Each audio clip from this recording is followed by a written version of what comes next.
Bismillahirrahmanirrahim. Assalamu alaikum wa rahmatullahi wa barakatuh.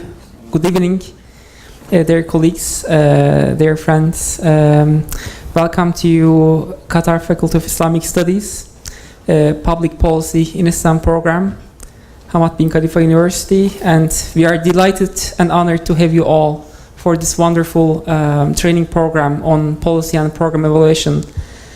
We are so happy and pleasure to have Professor Pal for the fourth time. He's coming to Doha actually and being with us, and this will be inshallah a wonderful experience for all of us, and we are really happy that you all registered and you all came here to share this experience with us.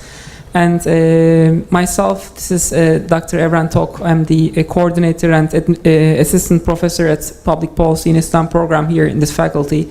And we have been organizing similar events in the past 2 years. And we have been really getting amazing feedback from you all. And as you know, this is a four days program with a lot of hands-on experience and activities. And every day we'll start around 6 p.m. and we will be finishing around 9 p.m. But maybe some of you would like to stay a bit longer because there will be some group exercises and group activities. So, and in between, we are maybe takriban around 7:30 or maybe 7:15, we can have a short break. But depending on the group dynamics, I suppose, there's nothing written in stone. And Professor Leslie Pal will be actually starting very shortly, and I wish you all a pleasant experience. And in case you need something else, logistic-wise or administrative-wise, please let us know. We are here to help you, and we are here to make this experience as pleasurable as possible to you. And enjoy. Thanks. Thank you very much. No, I've got a mic, yeah. Well, I hope that it'll be a pleasurable experience for you as well. That's my job, my task over the next 3 or 4 days. The course is on policy and program evaluation, and it will be an intensive course. It's only 4 days, and not even days. We only have hours with each other, a total of 12 hours over 4 days. Much of the material that I'll be covering this evening and through the next days, I often teach over a period of 12 weeks. And many of you have taken courses, of course, in policy or some kind of management areas, and so you'll have the same kind of experience. So what we have to do is really focus on the key essential points in program and policy evaluation over the next days.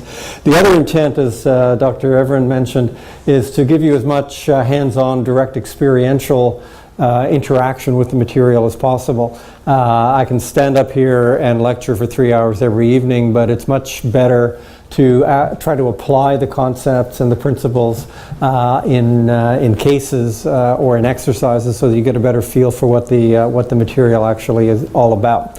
So 4 evenings, 12 hours in total, some lecture mixed with lots of mini exercises and cases within the hours that we have together, and then culminating, as I'll explain in a moment, culminating on Thursday evening with presentations that you'll be making on the basis of group work that you'll be conducting over the next 3 days. So we've set up a series of cases and group work, groups working on those cases so that you can apply the concepts and the principles that are being shared with you over the next 3 days in something concrete. These are real cases, we haven't actually made them up. So I'm going to be going fairly quickly because we do have a lot to cover and we don't have much time each evening. But I will invite you at any time, if you have a question or a comment, please absolutely feel free. I don't know if that's me. Absolutely feel free and jump in so that we can have the maximum interaction. But as I say, we've tried to build in enough time through the exercises during the classes to give you an opportunity to exchange ideas and perception. So 4 days, 4 evenings, what are we going to do? Tonight, we're going to be looking at key steps in evaluation, defining and understanding what the nature of evaluation, program and policy evaluation actually is. Some of the key concepts drawn from the readings. You do have a binder, a brochure there, collection with my picture on the front, and somewhat embarrassed. I see my picture everywhere walking around this building, so forgive me. It's not my intent to project myself on you, but there it is. But we have put together a number of fairly good readings, we think, that again capture the essence of the process of doing program and policy evaluation. A couple of chapters from a text that is a 2013 text that I use in my class back in Canada, and then a chapter from a textbook of mine that reviews the different elements of policy and program evaluation. So you can draw on the readings and fall back on the readings as necessary to get some deeper background on the key concepts we'll be talking about tonight. Got a mini case, and we'll be explaining the exercise, but also touching on the technique or the tool of developing logic models as a way of understanding programs. I'll just introduce it tonight. Tomorrow evening we'll go into greater depth and we'll give you an exercise so that you can actually walk through the construction of a logic model to try to understand a program, a couple of programs, because you'll be doing the same thing for your cases. We're going to ask you as one component of the casework that you're going to be doing to develop a logic model of the program that we're asking you to look at. Tomorrow evening, looking at needs assessment and determining evaluation measures. Again, this will be part of what you'll be doing as part of your exercise for the case study. And we'll give you a little bit of time tomorrow evening to discuss and explore the cases. Day 3, designing methods and data collection. That will only be about an hour, hour and a half of presentation on my part. The rest of the evening will be given over to your groups to work on your presentations for the 4th evening. So the 4th evening is going to be presentations, discussion of your cases, of the evaluation plan that you'll have proposed for the case. As I'll explain a little bit later, we're not actually asking you to evaluate the cases or the programs that we've given you. That would be too much in the space of just 4 days. But we are going to ask you to develop a plan. If you had to evaluate it, and if you had the resources and the time, how would you go about doing the evaluation? And this is a fairly routine task that's done at the beginning of any evaluation. You don't just plunge into an evaluation of a program. You have to try to understand what the program is and then plan where you're going to go, what the next steps are, what kinds of questions you're going to ask. So we're asking you to do something real, but we're asking you to do the preparatory work, basically the conceptual work of how you would go about doing an evaluation subsequently if you had the time. So that gives you a preview of the days ahead. So first, what is evaluation? What are we talking about here in the in this class, in this course? This is a definition from a book by Carol Weiss, a Harvard professor. The book was published in 1993, but it's recognized as a kind of classic work in the field. And if you'll forgive me, I'll just read it because it is important. Evaluation is the systemic assessment of the operations and or outcomes of a program or policy compared to a set of explicit or implicit standards as a means of contributing to the improvement of the program or policy. So, a mouthful. Some of the terms I've highlighted in red, but let's just deconstruct for a moment what this definition consists of. Systematic assessment. It's not an intuitive judgment. So for example, if somebody asks you, how did you like that movie last night? Or what's your opinion of this restaurant? You're giving, and if you answer, you're giving a judgment. You're evaluating the movie. It's good, bad. The restaurant is good or bad. You're making a judgment, an evaluation, but it's not systematic. You haven't you don't say, oh, give me a moment, let me refresh my memory on the menu and the service and the decor. Let me think about it. Yes, okay, now I can tell you that I thought it was good or bad. So all the way through life, on a daily basis, we make judgments and evaluations about people, about things, about experiences. But in program and policy evaluation, you're doing it systematically. And that means systematically, analytically, methodologically, self-aware, and often using techniques drawn from the social sciences, quantitative and qualitative methodology. So it's systematic assessment. Now, of the operations, I should have put this in red as well, the operations and/or outcomes of a policy. Operations are different than outcomes. Operations are what goes on in the program, and the outcomes are what results, the impacts or the effects. As I'll explain in a moment, there are different types or styles or focal points of evaluation, and this just gives you a sense of two broad ones, operations versus outcomes. Compared to a set of explicit or implicit standards. So you're judging, you're evaluating, but how can you tell whether it's good or bad? In my class back home, for my students, I tell them in groups, I want you to discuss a movie that you've all seen. I want you to discuss a coffee shop that you've all been to. I want you to discuss a restaurant that you've all been to. And I want you to come to a judgment, a recommendation about whether it's good or bad. And in the process of discussing this, they discover that some people are measuring or assessing or weighing the movie on the basis of the cinematography. Some people are assessing it on the basis of the, of the star quality. Some people are assessing it on the basis of something personal. It speaks to them for some reason. So, but they have to come to a collective judgment. So they have to agree, okay, let's judge this because of the following criteria. So explicit or implicit standards, you have to make those evident and understand what those standards are. Contributing to the improvement. This is not disinterested social scientific inquiry. You're not simply answering an abstract question. You're trying to improve things. You're trying to make a difference in the program to make it better. So evaluation has this very practical purpose. It draws on theory and techniques and methodology, many of which are extremely sophisticated. Cost-benefit analysis, the textbooks just on that one technique are 500 pages with very, very complicated graphs and charts and formula. And I have colleagues who teach a whole course on just one technique.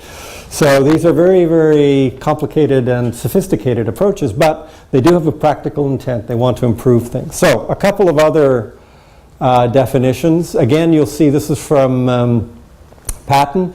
Again, another leading figure in the field. A systematic collection of information. Again, this notion of something systematic about the activities, characteristics, outcomes. Again, we see process and outcome.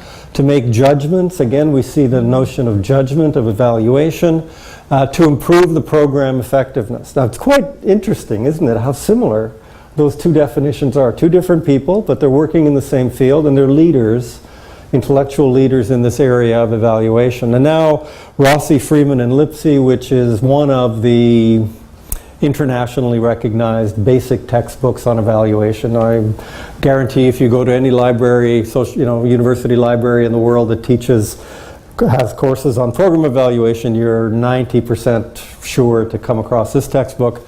And they, very similar, systematically investigate, using social science research procedures, investigate the effectiveness of social intervention programs that is adapted to their political and organizational environments and designed to inform social action in ways that improve social conditions. So once again, so three definitions. This is Weiss, this is Patton and Rossi, but all pointing at the same essential elements. So that's what we're talking about, assessing, systematically judging, evaluating programs in order to try to improve them. Now, what are we evaluating? How can we go about evaluating programs? There are at least four basic methods or four basic types of evaluation. And you can do them all, or you can do just one type of evaluation, depending on your resources, time, your client, what your objectives are. I explain these in greater detail in your package, the one with the pretty picture of me on the front. The last reading is chapter 7 from my text, and I go through all four of these in detail. So you can get the detail there. First kind, and I'll come back to this in another format in a few slides closer to the end of this evening in a different way, but you'll see how it's very similar.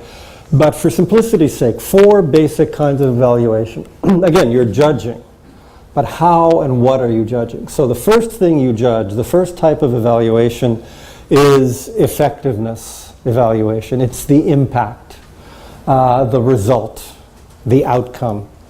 And we all know, I think that we all would agree, I think that that is a really, really important question about almost anything that you are judging. But what is the impact? What is the result of this educational program, of this agricultural program, of this environmental program? Is it making a difference? Is it doing what it's supposed to be doing, what it claims it's doing? So if you had an educational policy or program in K to 12 that was trying to improve the math skills of Qatari children, one question, the basic question would be, has this worked? Has it actually improved the math skills of Qatari children? And that is an impact question. That's an outcome question.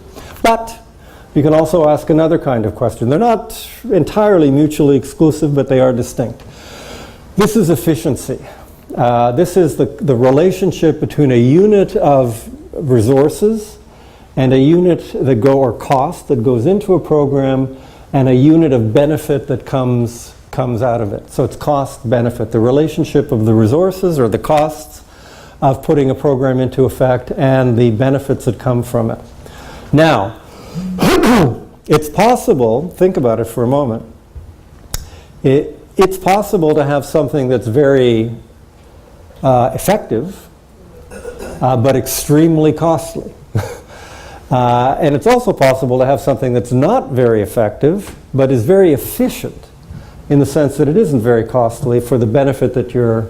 So the perfection, the ultimate goal would be to get the maximum benefit for the least amount of cost, right? So, and when you think about it, that's a lot of what managers of programs are doing.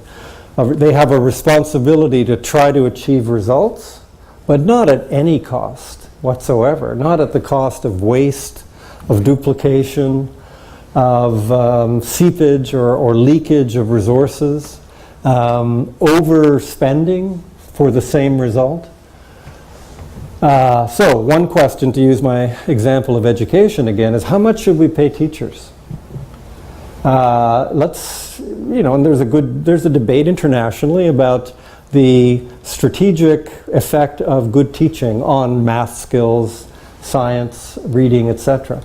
Good teachers, all other things being equal, result in good results, in good educational outcomes for students. But should teachers be paid X plus Y, X plus Y plus Z? I mean, where is the appropriate... So you can imagine a situation where you're paying teachers a lot, but you don't actually have to for what they're producing. They may actually produce the same amount if you paid them less. Or you may have a situation where your teachers are doing reasonably well, but if you increase your resources, your costs, the result, the benefit will increase disproportionately. So increase their salaries by 10% and you may see over time an improvement in test results of 20%. That would be a great investment because you're getting more benefit for the costs that are put into it. So cost-benefit analysis is another species, another type of evaluation that has a different logic, a different kind of methodology behind it from looking at outcome or impact. Process evaluation. Here you're looking at processes or procedures in delivery of the programs. You're not looking at impact. You almost take the impact or the results for granted. You assume that they're occurring. And you also assume that by making certain kinds of organizational or procedural adjustments, you will actually improve the outcomes that are resulting. So you make certain assumptions about what will contribute to effective outcomes. So to give a very pedestrian example, what we're doing right now, tonight and the next 3 evenings. What are the things that go into the process of delivering this educational program? Well, there's me, there's the building, there's the classroom, there's the materials. All of these little things accumulate to create the program. They're the processes that contribute to the eventual outcomes. Now, if you didn't have the readings, if the slides were not effective, if heaven forbid I was terrible instructor, all of these things were not working, the outcomes wouldn't occur either. So there's a connection between, a commonsensical connection between processes, procedures, and the results that come from them. So you can just focus, and a lot of management reviews and organizational evaluations are just about process, and you probably, most of you have experienced that sort of thing. How can we improve our registration process? How can we improve, streamline whatever we're doing so that people can get through more quickly or more effectively or more efficiently? So these are the kinds of questions that people ask about managing and organizing programs, and a lot of money and a lot of time is spent to try to make things better. Again, an example that I think will resonate with you. In my university, we used to have all of our applications to our program, our master's program, on paper. So people would have to send in their transcripts, they would have to send in a letter, they would have to fill out an application form. Over the last year, we've gone completely over to digital. So everything is submitted online now. And I've spoken to our graduate secretary who manages all of this, and she says her life has completely changed because it used to take her forever. She had physical files that had to be organized and put in drawers, and if you wanted to know about so-and-so, she had to rifle through and find the file and show it to you. Now all of that is done digitally. Again, a small example, we're all familiar with the world going digital, but that's a process improvement that makes a big difference. Finally, utility. And this is performance or perception about the usefulness.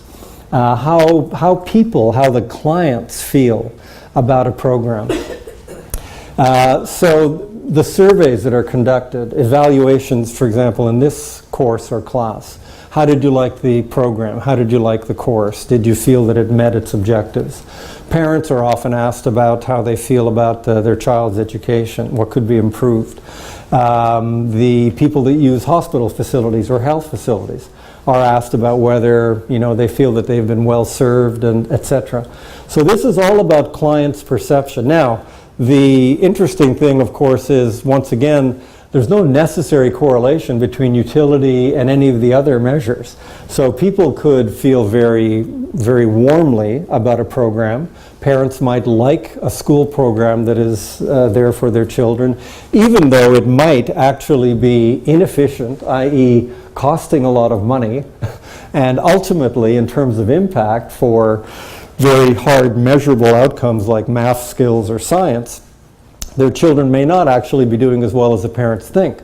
But their child comes home every day, she's very happy, she says, "Mommy, I love school, it's wonderful," and the parents feel, "I've gone through this experience well. If my child likes the program and is enjoying herself at school, it must be a good program." And I don't ask any questions about exactly how sharp are your math skills, or exactly how well are you doing in science, or how good is your reading. If the child is happy, you're happy. That may not have very much to do with the other dimensions. So big evaluations do all four. You would do the impact, you would analyze the cost and benefit and the resources, you'd look at processes, and you'd look at satisfaction. More typically, evaluation tends to be one or the other. The most expensive typically is the effectiveness or the impact evaluation of whether something's actually achieving its objectives or not. So we have seen the definitions of what evaluation is, and here are the four basic types. Now, what kinds of questions? Just examples of the questions that are asked. Effectiveness, are we making a difference? Efficiency, can we achieve more with less? How do the results compare with our efforts or resources?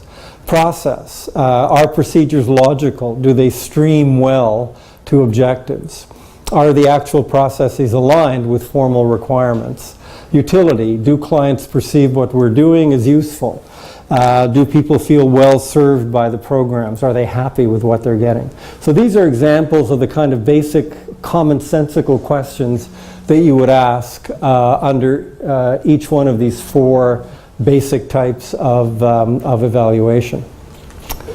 Now, let's go back quickly. Definition, types, questions, but what's actually going on with a program? How do you imagine what a program is doing? This is, we'll come to logic models at the end of this evening, but this is one version, a very basic version of what is the underlying logic of social or public policy program interventions. And as simple as it is, it underpins a good deal of what goes on in program and policy evaluation. The essence or the starting point really for any program is some kind of problem or issue. So if you have a road safety program, that's one of the cases we'll be looking at. People don't invent a road safety program for no reason or just for the pleasure of developing a program. They do it for the reason that there's a problem with road safety. If there's a problem, you respond with some kind of program, or public authorities respond with some kind of program. Obesity in the population. The World Health Organization is claiming that there are in many parts of the world, very, very high rates of excessive weight in the population, and that creates all kinds of ancillary health problems. So that's a problem, and programs respond to it, and I'll give you an example of this in a moment. So the kind of starting point is a problem or issue that presents itself to public authorities. Road safety, health concerns, levels of educational attainment. So to give you another example to tie back to the educational example I gave a moment ago, there's something called PISA, the Program for International Student Assessment, that is run by the OECD. 64 countries participate. Qatar is one. Good news and bad news. Good news is Qatar's done better this time in December of 2013 than 2 years ago. Bad news is Qatar's still in the lower end of the ranking of 64 countries. So that's a problem. That presents itself as a problem, and Qatari authorities are asking themselves, what can we do to improve our educational circumstances? So you've got a problem, but a problem doesn't present itself in an obvious or self-evident way. So let's take the case of road safety. Traffic accidents are occurring. You've got a number that tells you that there's a lot. But why? Why are there lots of traffic accidents? Our first answer might be the behavior of drivers. That seems fairly obvious. But in some parts of the world, I can assure you, it's also a result of the quality of the cars. Here in Qatar and Doha, that is not an issue, but in some much poorer countries it is. They don't have effective brakes. They don't have lights. They're 15 or 20 years old. The construction of roads and the condition of the roads can be a factor. Or weather. So you can go through a series, but you have to ask that question, what is the causal factor here? And this is usually a guess. It's a hypothesis.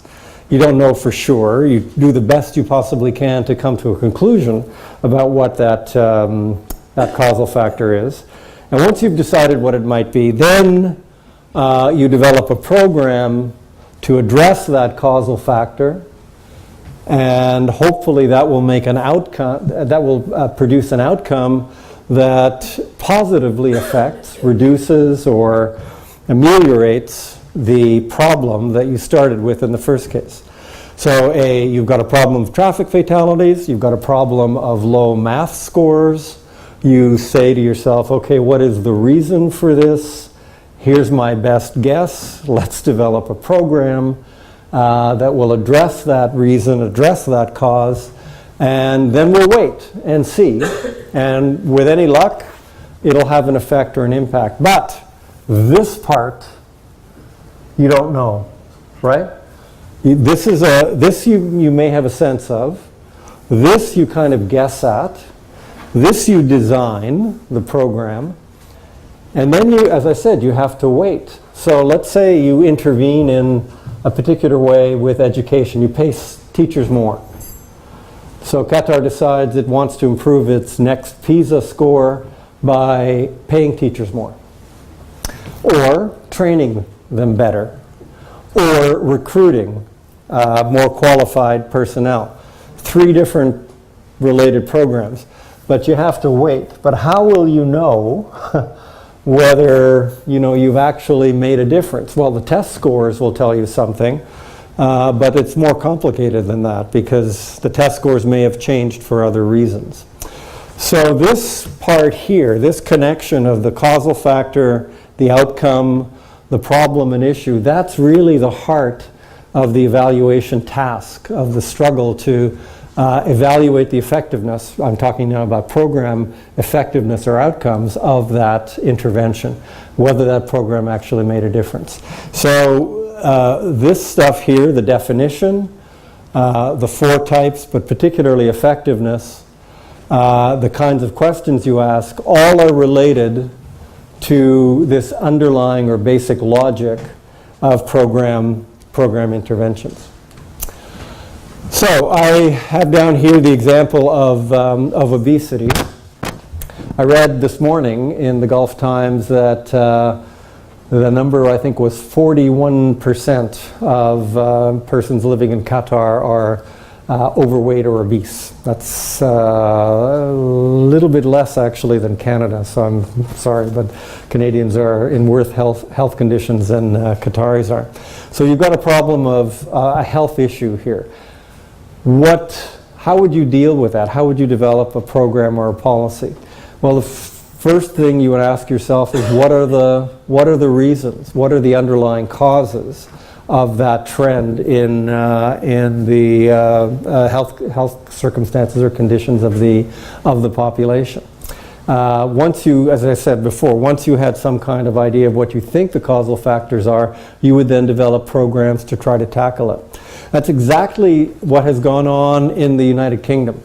This is a policy from 2013 from the UK government, and the policy is reducing obesity and improving diet. And as they say here, the issue is in England. This is the issue, the problem. The issue is that most people are overweight or obese. This includes 61.9% of adults and 28% of children between the ages of 2 and 15.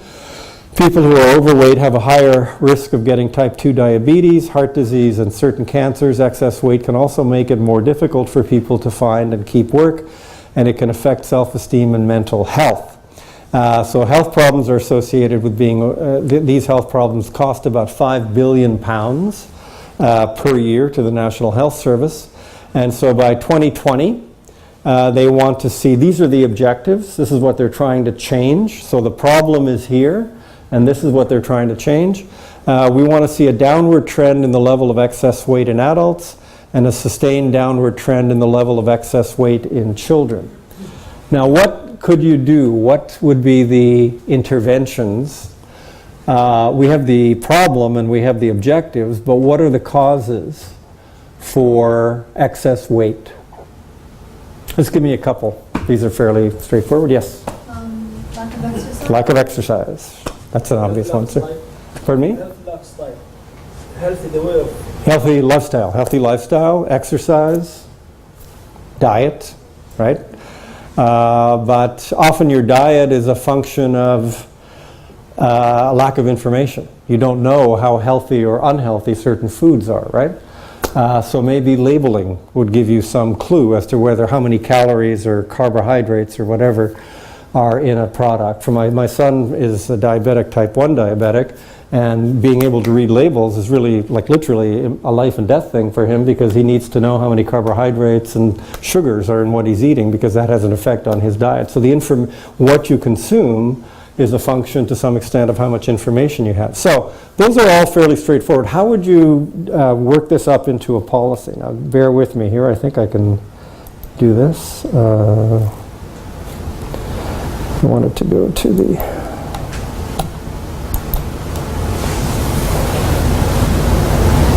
Yeah, this is the same website. So these are the actions that they decided to undertake that are part of the policy.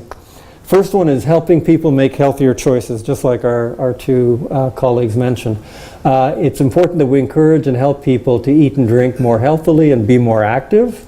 And so, what are they going to do? Give people advice on healthy diet and physical activity through public information campaigns. They're going to improve labeling to help people make healthy choices. They're going to encourage businesses on high street, i.e. the restaurants, to include calorie information in their menus and give people guidance on how much physical activity they should be doing.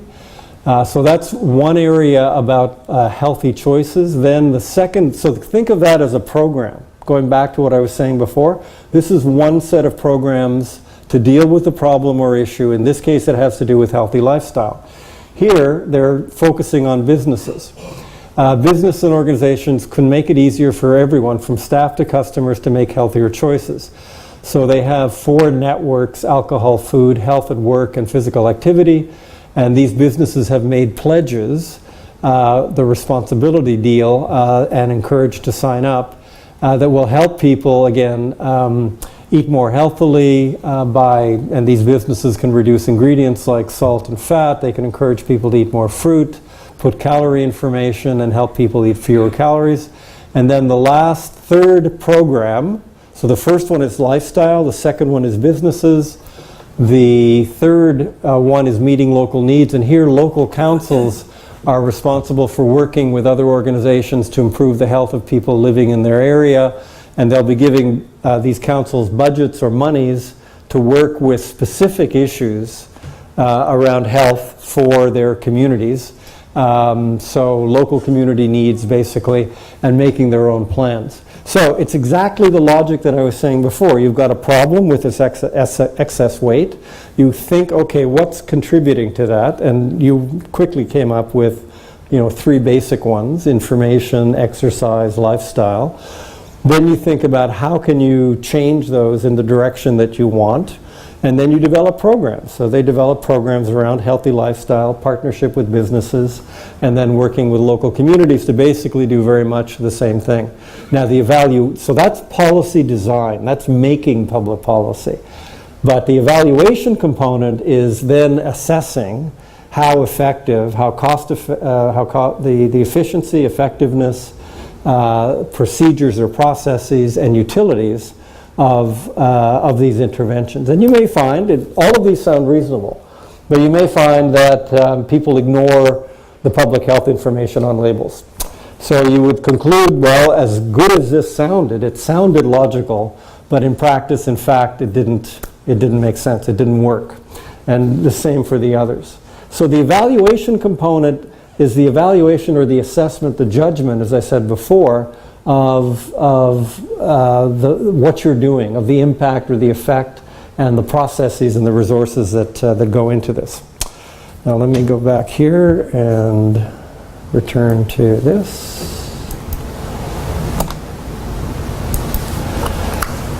So that's an example, and very quickly let me link this to management. I want to link it to management in 2 senses, and then we'll do a little mini exercise.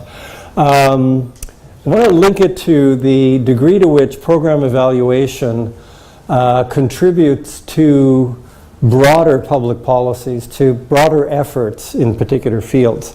What we're going to be talking about for the next 3 or 4 days is basically this level, the level of the program. So a Meals on Wheels program, I'll explain that or give you an example tomorrow. Meals on Wheels, road safety, health interventions. These are program specifics, trying to improve educational outcomes in mathematics. So those are at the level of a program. But these programs are usually part of a range of departmental efforts across a range of different programs to try to achieve very broad objectives. So let me give you an example. In my class at the beginning, just a few weeks ago, I had a lady by the name of Ann Scotton, come to the class, and she is the director of evaluation for our Ministry of Indian and Aboriginal Affairs. As you know, Canada has an Aboriginal population, about 1 million, depending on how you count them, 1 million Indians. So that's Inuit, people who live in the north. Those are actual Indians, Mohawks, Algonquins, people that were there in southern Canada, and then a group in western Canada called Métis. So these Aboriginal people, unfortunately, have the worst health conditions, they have the worst educational conditions, they are disproportionately in prison. Every social problem you can think of, from pregnancy to illegitimate pregnancy to drug abuse, Aboriginal peoples have the worst. So we have a big problem. That's probably one of Canada's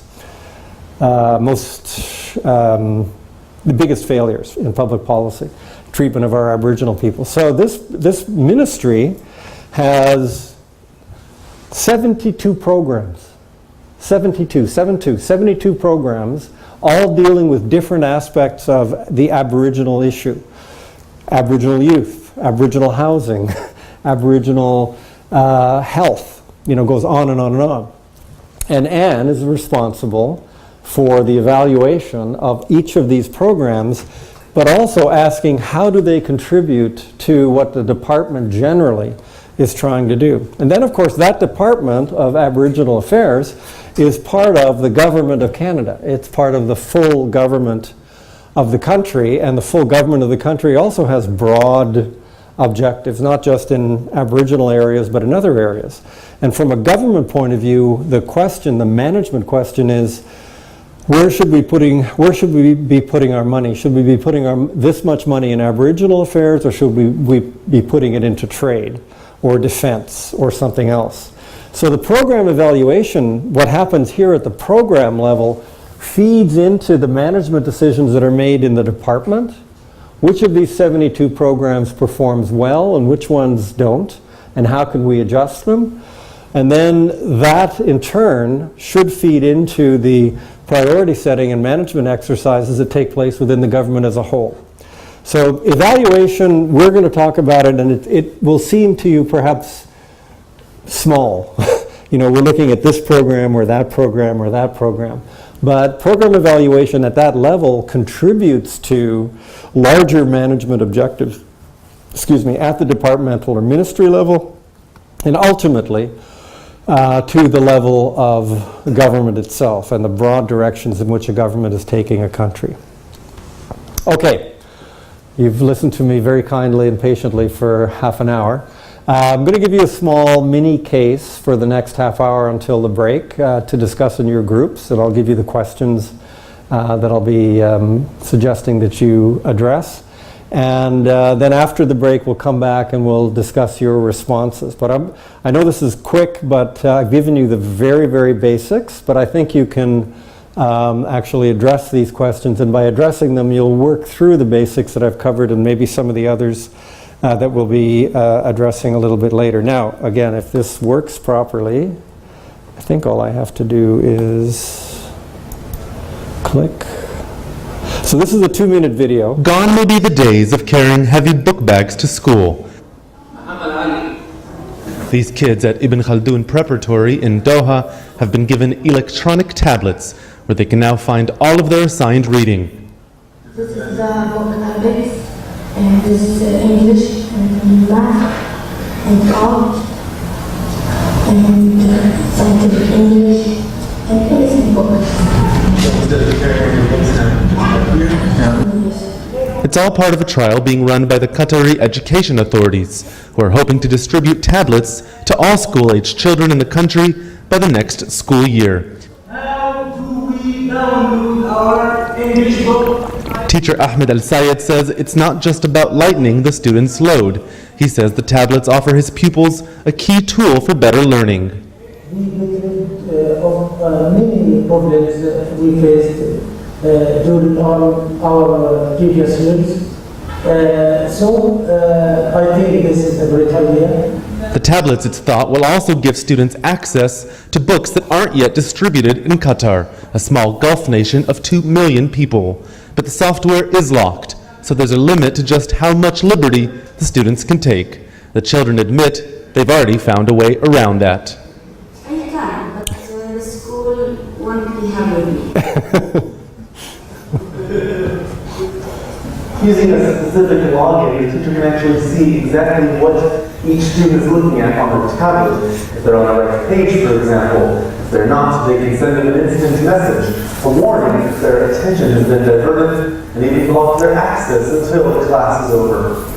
The tablets allow the students and teachers to communicate day and night. Some parents who need to approve the tablet's use fear that in this conservative society, that will further remove them from the process. Not so, says the school's top administrator. We have received lots of positive feedback from parents and students. We feel that this new system will change the standards of education. But Qatari students are said to be lagging behind their peers when entering university. The real test will be, can the tablets help them catch up? Ro'i Ruttenberg, CCTV in Doha, Qatar.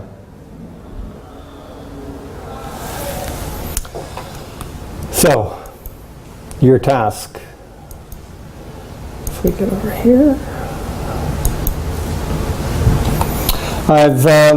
These are resources, and I think you have the deck there. So these are resources that you can explore. They're just from the Supreme Education Council and some background, both on the tablet case, but also the broader use of information communication technologies in Qatari education.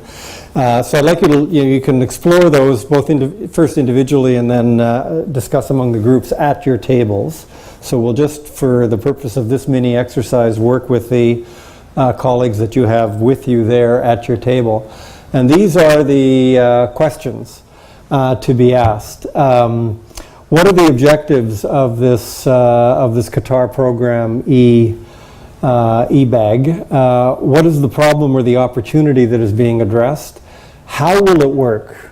The type of computer tablet. These are the data for answering these, or the information for answering these questions, is in the material that I cited before. The software, the type of controls over access to materials, content, use, abuse, and will it work? It's the question that the reporter asked at the end.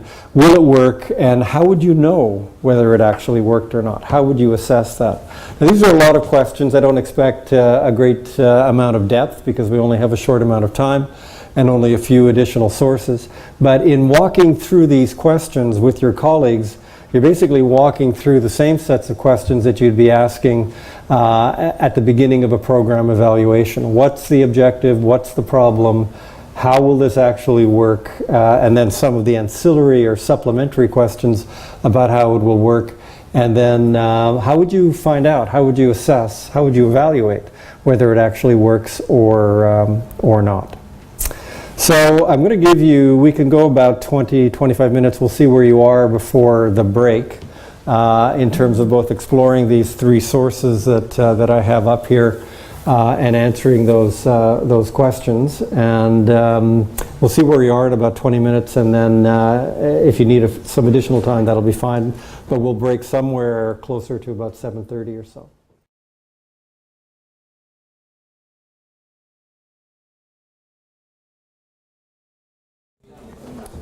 Okay, colleagues, let me give you 1 or 2 minutes, please, to just organize your thoughts, and we'll have a quick tour of the tables as to your responses to these key questions, and then move on to some other content.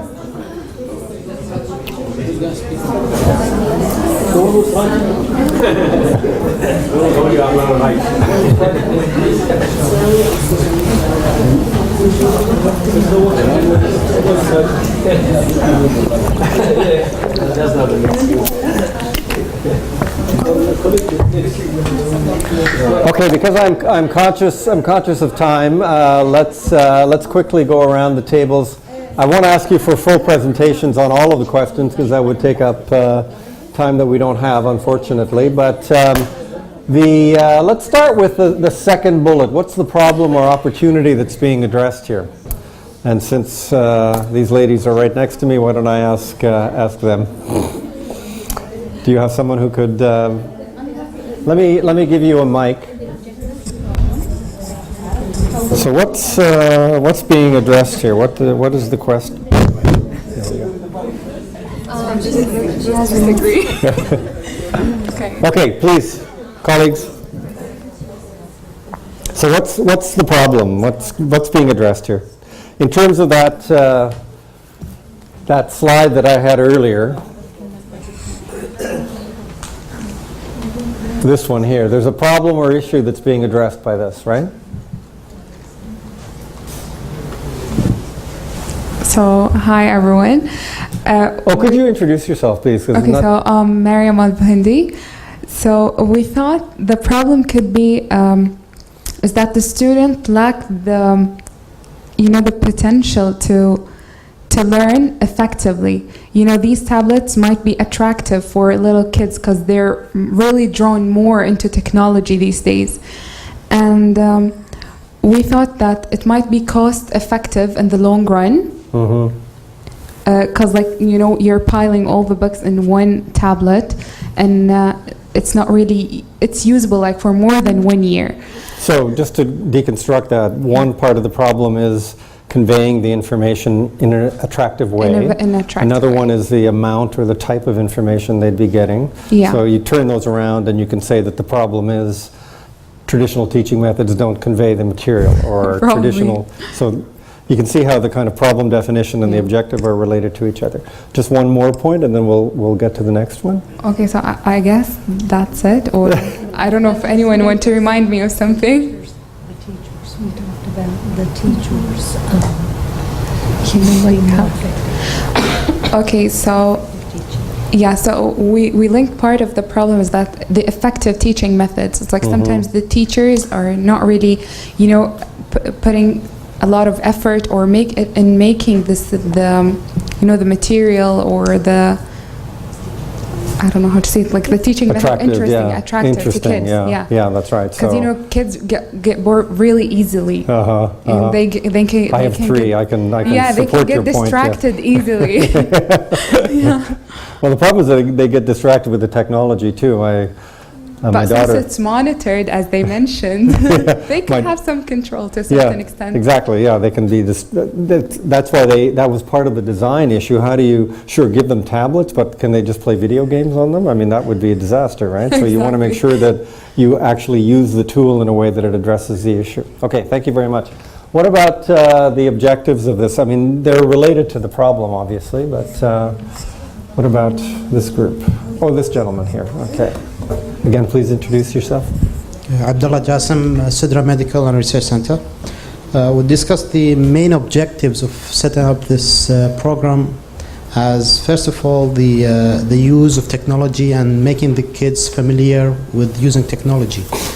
And because the kids also they can really relate to using technology because of the games they play.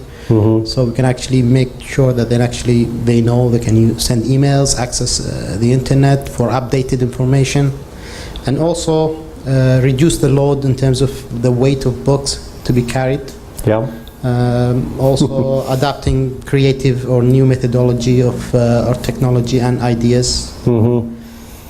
So that's there's like a cluster of problems that were defined by this table here, and and each one of those has an objective attached to it. So, and that's important when we get to the end, when we talk about how you'd know, because in a sense there are a multiplicity of problems that are being addressed by a multiplicity of objectives, and the tablet is the instrument to achieve all of those. So how you would do the evaluation would really depend on what you'd be focusing on in terms of, so to give a somewhat silly example, if the concern was the weight, that would be a different kind of evaluation. You'd actually be weighing book bags as opposed to the interest that students show in the material coming through the tablet. So, good, okay. Now, how will it work? This is a question of this table here asked, why are we asking these questions? It's because in terms of designing the policy or designing the program, it's not just saying, we'll give you a tablet. You have to start saying, okay, what kind of tablet? What kind of programs? What kind of controls? So the design component is very, actually that's, for me personally, that's where it gets to be fun, because then you can start switching and changing and adding and designing basically the components. So what are some of the answers, not to all of those, but some of the answers that you gleaned from both the video and maybe your own discussions about the design questions? Okay. Introduce yourself. Yeah, I'm Sadawan from QFHQ. We discussed that it has to be, obviously, the physical design has to be very robust, it has to be durable, has to have extended battery life. Oh, you got really detailed, yeah, good. Has to have low radiation levels and all that kind of stuff. Wow. This is a table of engineers, I can tell, yeah. And then obviously the software has to match up, has to be child friendly. There has to be a very solid back-end mechanism whereby, you know, talked about monitoring what the students are doing, what they're, you know, what kind of content they're viewing and everything. So, and then you can extract quite a few of from analytical reports out of the usage, and then the data can be analyzed. Ah, that's true, yeah. So yeah, I think that's quite important. So, and then I think there has to be a balance between not too much of a policeman attitude as well. So, you know, you need to strike a good balance between to let them be creative, give them a bit of freedom, but has to be monitored at the same time. So again, I think the content delivery and the content creation is extremely important. And whether it would be what's the word, custom designed for this, or pull something off the shelf, and you know how you, and then just regularly accessible resources that are available through Google. We actually did use that word, yes. We said it has to be sensitive and customized for the local culture and environment. Hard-working group, very hard work. Okay, now the million-dollar question. This is where we're really getting to the point about evaluation. So we know, or we have a sense of the problems that are being addressed. We have a sense of what the objectives are. We have a little bit of a sense of the design. And then the big question for evaluation and judgment is, will it work? And before you've implemented it, you don't really know.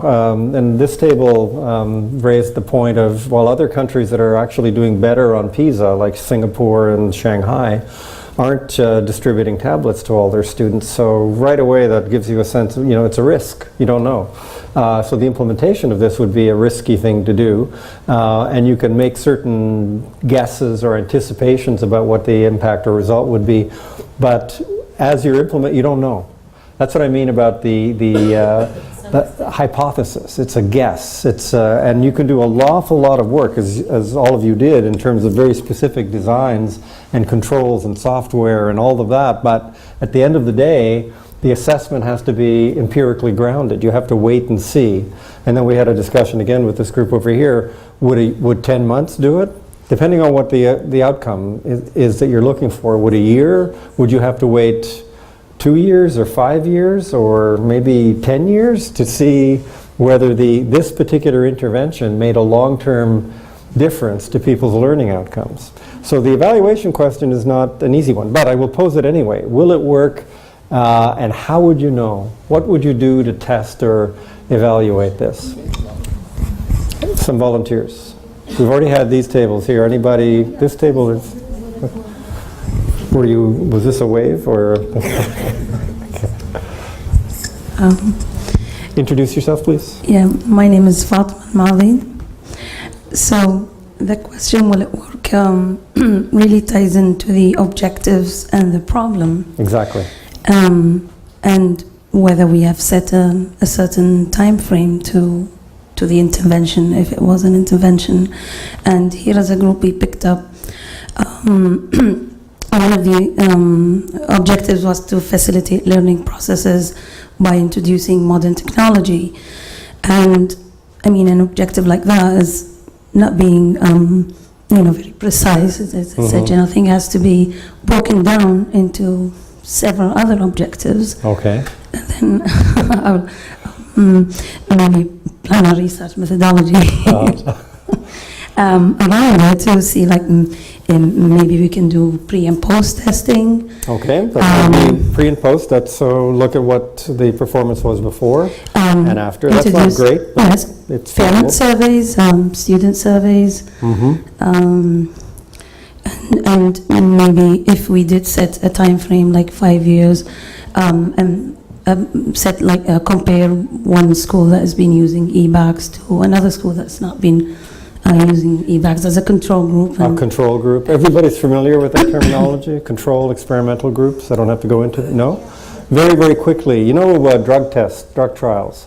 and they want to know whether a particular type of drug is going to make a difference, for example, to heart blood pressure. The standard way of doing this is to have two groups that are randomly assigned. So in principle, if they're randomly assigned, they are exactly the same in every respect except for the administration of the drug. So you give one group, the experimental group, the drug, and then you give the control group, which is identical, you give them a placebo. Because if they know that they're not getting the drug, then they may psychologically adjust their behavior even unconsciously. So the logic behind control and experimental is that the groups are exactly the same except for this intervention, and so then that way you can tell whether the intervention had an effect or not. So it's standard in drug testing, but it's used in educational evaluation. I was speaking with you during the break, and that's the big area. I've forgotten to mention that. I'm glad I was reminded. In the U.S. anyway, in the United States, that's the biggest area of program evaluation, education, because it's a big area of government spending, and so consequently they really want to know whether the educational interventions are making a difference or not. So they use control and experimental designs all the time. Much more difficult in other areas, but they're still examples. So that's what it is. So this would be, if you could do it, that would be one of the best ways of assessing the impact. Kids that didn't have laptops or iPads or whatever, tablets, and those who did, and let's see what the difference was in educational outcomes. So, sorry, just a bit of a footnote. Just, I mean, the last thing that I would add, that the challenge in education is always that you'd have to think of all the other intervening variables. Thank you. This is so was it the e-bag or was it something else? Can we really fine-grain the inputs? I go back to this, if I may. I just said, you isolate one causal factor, but you could have two or three. So we talked about, let's say learning outcomes are less than you would like. It might be because of the availability of materials, which was one part of the answer from the tablets, right, that more material would be accessible. This table mentioned a more engaging learning process because tablets are fun and teachers are not. So you can use a tablet to deliver it. So, but what about the family, the home environment in terms of teaching, the quality of the teachers themselves, and then, and this speaks to your point, I can't do it here, but a question mark and a question mark, things you don't know. Things you're not aware of. And so you could do the testing, the random, well, if you did a real experimental group, then you'd be reasonably confident. But absent that, you might see some improvement, but your point is absolutely correct, that you can't be 100% confident that the improvement is due to the intervention with the tablets. It could have been for some other reason that you can't think of at the moment, but it could be there. In things like job training. Let's say you provide job training to a bunch of people and they end up getting employed. Well, is that because of the job training or because suddenly the economy did better? Or a particular industry had a boom or there was an investment. So controlling or trying to assess these other factors becomes a pretty important component in doing the evaluation. I don't have a board, but I'll come back to this tomorrow. This is typically known as the attribution problem.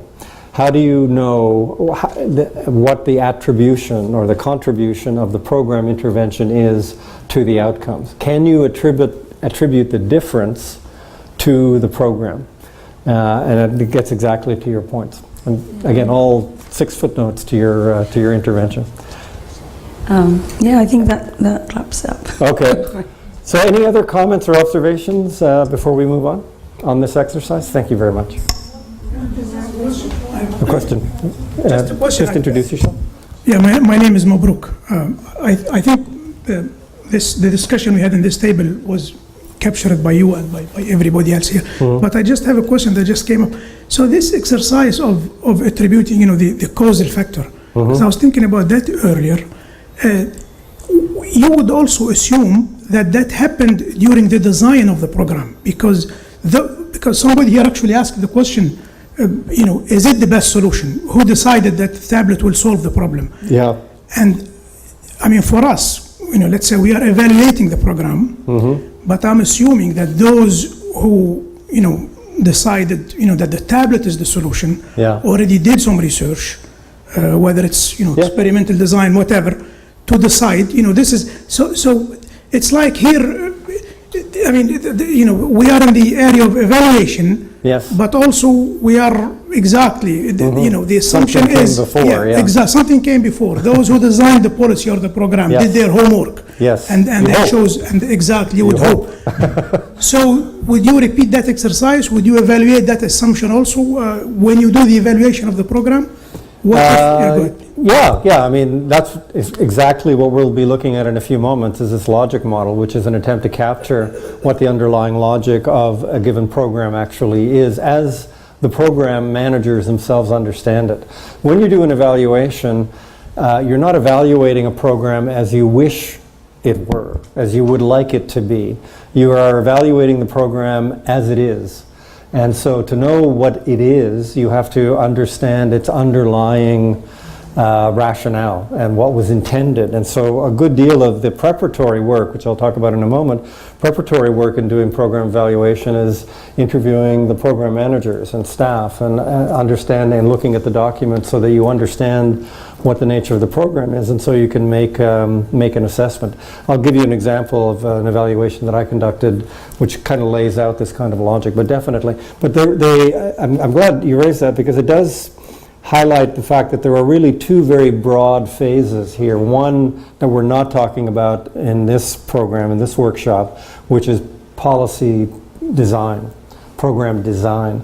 We're talking about another phase, big phase, of program evaluation or program assessment. So the design and the evaluation are obviously married, they're connected, but they are distinct nonetheless. The design part is, what's the problem? What's the issue?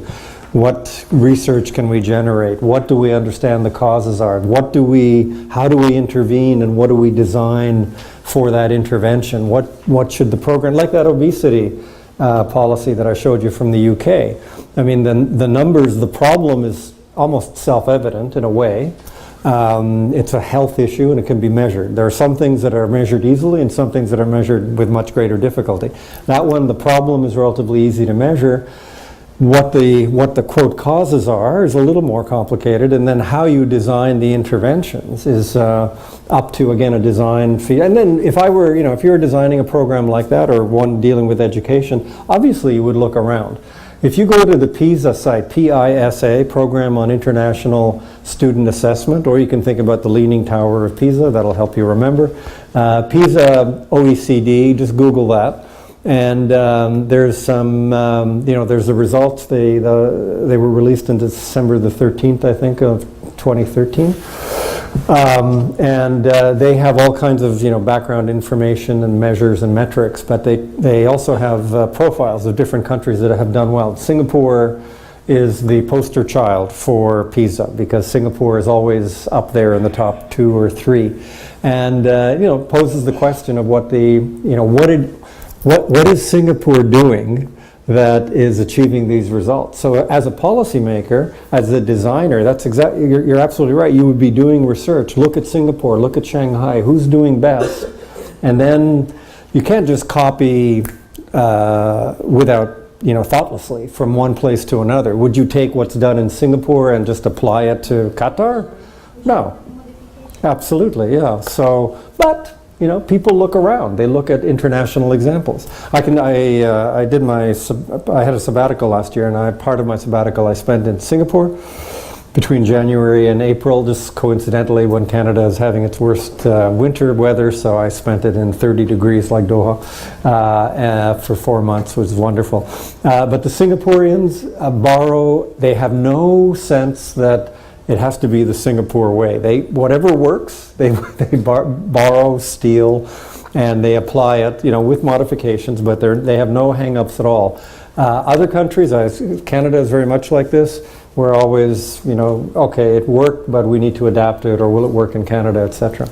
So, but that part of the policy design process very often looks at what works in other places to transfer. So policy design is one set of skills. Policy evaluation, program evaluation is another phase, another dimension. Okay, thank you very much. I think, one more intervention. Sir. Again, identify yourself. Yeah, my name is Tariq Ali.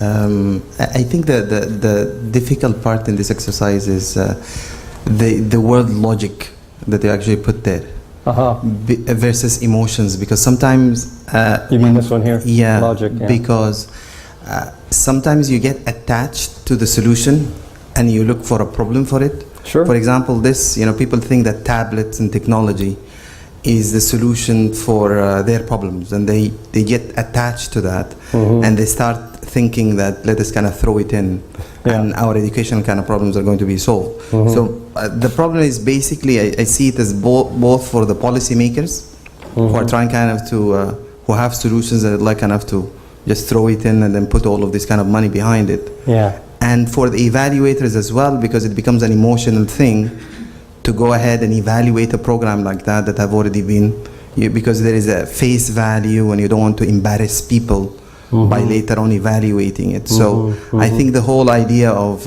emotional connectivity or connection that you might have with the program, I think might like really mess up the way you set it up, the way you evaluate it to be objective and basically separate that because you could rationalize everything if you just was given kind of the time. Yeah, you're absolutely right. I mean, in the real world, obviously, all sorts of other extra, I won't call them irrational, but extra rational considerations come to play, like habit, what you've done before, what seems to be culturally appropriate, and et cetera, in the design component. And some of that may filter into the evaluation. But remember, my definitions, or the definitions that I shared with you, all refer to systematic assessment. I agree with the conceit, let's call it that. The conceit of doing program evaluation is that you are objective. You're almost like a physician. You know, you have a white lab coat on, you walk in, you look at the program, no emotion, no distractions. Like a physician, you want your doctor to be objective, right? You don't want your doctor to be emotionally influenced about how they diagnose you. So you want your evaluator to do the same thing. You want him or her to be very objective. Now in practice, that doesn't always happen. But the other way in which your point is important, and I'm glad you raised it, is that if you do your evaluations well, you're often likely to deliver bad news, right? You're often likely to say, I'm sorry, your program is not working, or I'm sorry, your program is not efficient, or I'm sorry, people don't like your program very much. And that is not good news for program managers to get, right? It's because this is not so much emotion as it is livelihood, commitment, years working, your staff, your job, your position. So there is very much a shoot the messenger kind of dynamic here in evaluation. And every textbook on evaluation talks about this political context within which evaluation takes place. Nobody wants to hear bad news. And so evaluators are not always very popular people because they often bring bad news to the table. So it's something important to recognize. So nonetheless, the hope and the aspiration of evaluation is that it is as objective as possible and delivers that information neutrally and objectively. The reality, I'm afraid, and you're absolutely right, is more complicated at minimum. So let's move on. We don't have a lot of time. So this I've already touched on in a way. The evaluation. Let me back up. This evening is about fundamentals, about basics. So we've looked at the basic definition. We've looked at the program logic to understand the basics behind what we're doing. Evaluation, looked at the different types of evaluation. In terms of looking at impacts, one way of thinking about the evaluation process is in comparing the intended outcomes with the observed outcomes. And that goes back to the point that I was making before in the previous slide. Again, I'll remind you, you'll get all of these slides tomorrow evening. So that is the kind of core of the evaluation exercise. There's a couple of other sort of main tasks that are usually undertaken in doing evaluations. And I'll go through these quickly. You'll get the slides again tomorrow so you can look at them at your leisure. This is from the McDavid text. I think it's one of the chapters that we provided to you. And it's kind of the 10, they call the 10 basic evaluation questions. This is a different way. Remember I said when I showed you the 4 types of evaluation? This is a slightly more elaborate way of thinking about the kinds of questions you pose when you're doing evaluations. What is the need for the program, and is the program relevant? This is partly the kind of problem definition component. The structure and implementation are about process that I mentioned before. These two, was the program technically efficient, which is about, again, I think its ability to achieve its objectives or its impacts.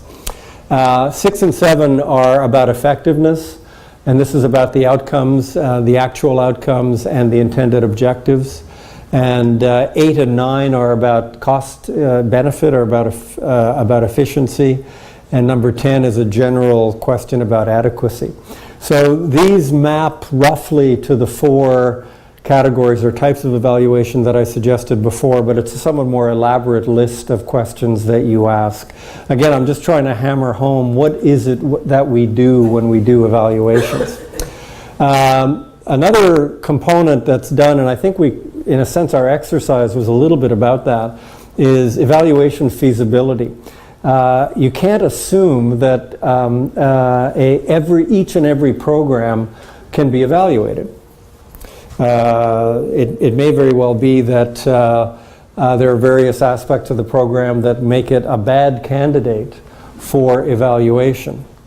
So these are some of the questions that they recommend that need to be addressed or assessed in doing a feasibility analysis of an evaluation. So sometimes, a program manager may say, we want our program evaluated. They'll call in an evaluation group or a consultant, and that consultant may review the records and the materials and then advise that an evaluation isn't called for at the moment. So what are some, I'm not going to go through all 10, but what are some of the key things that one would want to know? This number 5, what's the logic of the program? We're back to logic, I'm sorry, but the logic of the program that I'll explain in a moment using or introducing logic model. What resources are there to do the evaluation? Number 3. Are there sufficient resources? And sometimes evaluations can be extremely expensive. I mean, we're going to go through an exercise as you'll be working in groups planning for an evaluation. And we're not asking you to think about how expensive or time consuming it would be, but that's something that we can address on Thursday evening, I mean, in terms of your evaluation plans. And if you don't have the resources or they're not likely to be available, moving ahead on evaluation isn't going to make much sense. The design, data sources, are the data sources available? Can you have access to the data that's required? For example, in the healthcare field, client data on their health status or their health conditions, there are privacy issues around that. So in some cases, you might want to evaluate a health policy or health program intervention, and you won't be able to get the data because it's covered under some kind of privacy restrictions or legislation. And I think that's, maybe they don't mention this, but are the stakeholders in a program supporting the evaluation? That's not just the managers, but in some case, support staff as well in doing the evaluation. I'll give you a concrete example. My department at my university, a School of Public Policy and Administration, we had to go through a quality assurance process. And there are about 23, 24 faculty members there. Now this quality assurance process was like an evaluation. It was an evaluation of our teaching, our master's program. And there were, I would say, and I love these people, but I'm just sharing with you that at least 2 or 3 of them were not colleagues, faculty members, were not at all happy with the quality assurance, with the evaluation. They didn't support it. They didn't think it was necessary, and they didn't find the results very helpful. So they didn't really participate fully in the process, which made the quality assurance process more difficult. The external evaluators were still able to arrive at a report and conclusions, but there was not 100% support within the organization from people that were important in terms of contributing information. So the degree of support that you have isn't covered here, but it's something else that's important in thinking about program evaluation and whether it's feasible or not. And this is all common sense. What are the steps in conducting an evaluation? You collect the data, develop the instruments, analyze, write, review, disseminate. I mean, that's painfully simple. I just want to put this up here because for the exercise that you're going to be doing as groups over the next 3 days, you're really only doing number 1, okay? You're going to be developing data collection instruments and at least intellectually pre-testing them to a certain extent. We're not going to ask you to collect the data. We're going to ask you to map out how you would collect the data and ultimately how you might analyze it, etc. But you're not going to be writing or reviewing or finalizing the paper or disseminating a report. So we're only going to be asking you for number 1. But in doing a real evaluation, obviously you would do the plan, which is what we're going to be asking you to do, as well as disseminate, as well as go through the entire process of actually writing it. So the next thing that I want to talk about and just introduce, because we'll come back to this in tomorrow evening's discussion. This is a universally applied tool in the evaluation field. And again, I'm sorry, it's a logic model, which betrays the aspiration to be almost mechanically, logically, dispassionately reviewing a program. But the logic model is used by the UNDP, for example. They have a slightly different terminology for it, but it's the same. If anybody's interested, I can give you 10 additional sources, both published and web-based resources on program evaluation, and they all focus as a first step on the importance of a logic model. Why is a logic model important? I'm sorry, I should have put that in there, but if we go back to this thing, you've got a problem or issue that's being addressed, right? And the isolation of a causal factor or a key causal variable that's creating or contributing to that problem, and the program is an intervention and you're looking for some kind of outcome. In a way, that already implies the logic of a program intervention. And a logic model just builds on that in a somewhat more systematic fashion and breaks down the different stages or phases of the way that a program actually operates. And this is, as I say, universal. It's like supply and demand curves in microeconomics. You can take microeconomics anywhere on the planet, and the first thing you're going to be exposed to is supply and demand. So you take program evaluation anywhere on the planet, and the first thing you're going to hear is a logic model. So what does a logic model consist of? It's several different dimensions that are covered by this slide here. The first one is the, if you will, stages or components of how the program is supposed to operate. Now the assumption here is that the causal variable has already been identified, right? The problem has been identified and the causal variable has already been identified. So what we're talking about here now is the program. So let me go back just to make sure we're all on the same page on this one. So this has already been identified, the problem's already been specified, the causal factor has already been specified. So now the logic model is about this, okay? But it assumes this. So back here, so it assumes that we know what we're doing, we know what we're trying to do. So you can think of the program as consisting of inputs and activities. That's the process side. The inputs and activities that lead to outputs. And those outputs then lead to outcomes or impact. Very simple. It's extremely simple, the way that I put it up here. So let's take what we're doing here in this workshop over the next 3 days as an example and see what the logic model would be. What are the inputs? Well, you're looking at one of them and listening to one of them. I'm an input to this. I'm a resource. The room, the video projectors, the slides, the materials at the desk, the food that you had at the break, everything, all of that. And you could multiply these and make a long list of all of the inputs that go into the program. And you could also cost them, right? So that's how most of you are managers or have been engaged in managing programs of one sort or another. That's how you develop a cost model for what you're doing. So the inputs are the list of all the things, the resources that go into it. The activities are how you combine those inputs, those resources, to try to achieve the outputs and the outcomes. So I would be an item on the list of resources. But right now we're engaged in the activity, right? All of these resources are coming together in an active way to deliver the output. So then the output is what? The output is things like the slides, like the discussions that we're having, the presentations that you're going to make on Thursday evening. Those are the outputs of all of the combination of these inputs and activities.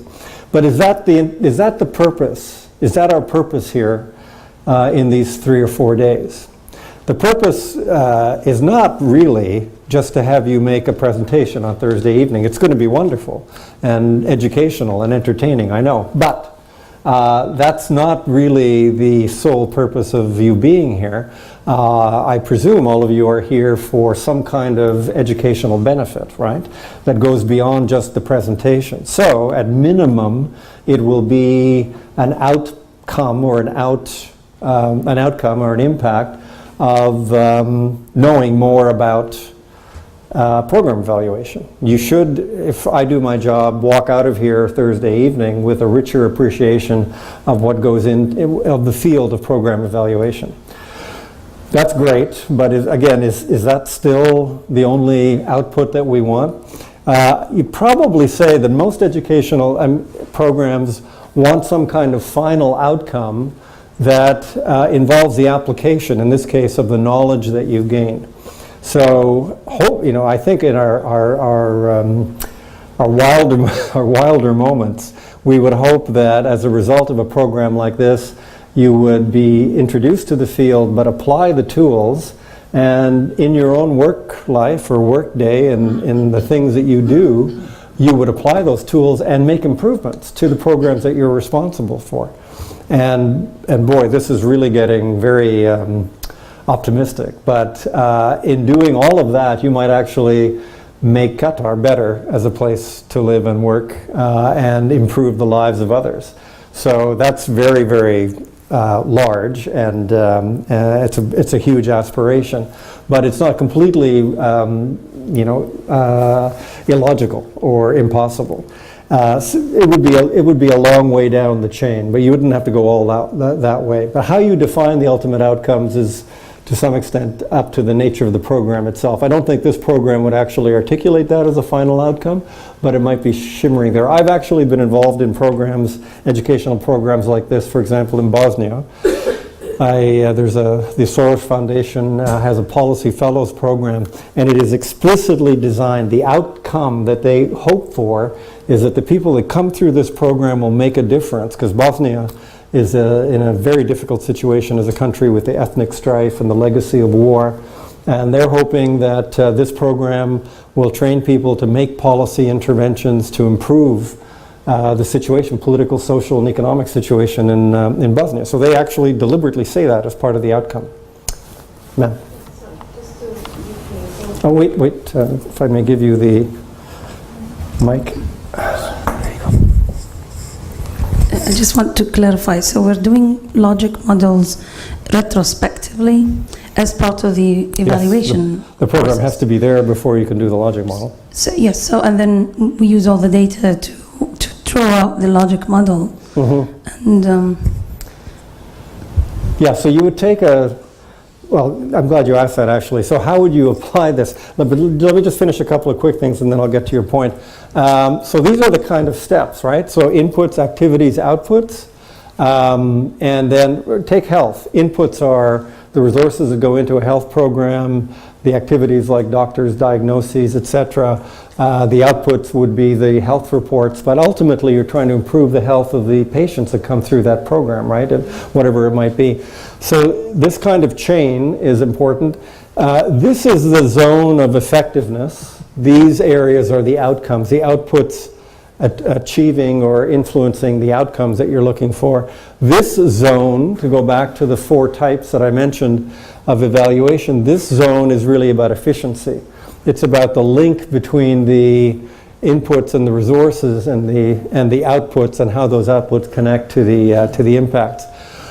The third dimension is that this is an area that's more under the control of the organization, and this is an area that's more under the influence of factors external to the organization.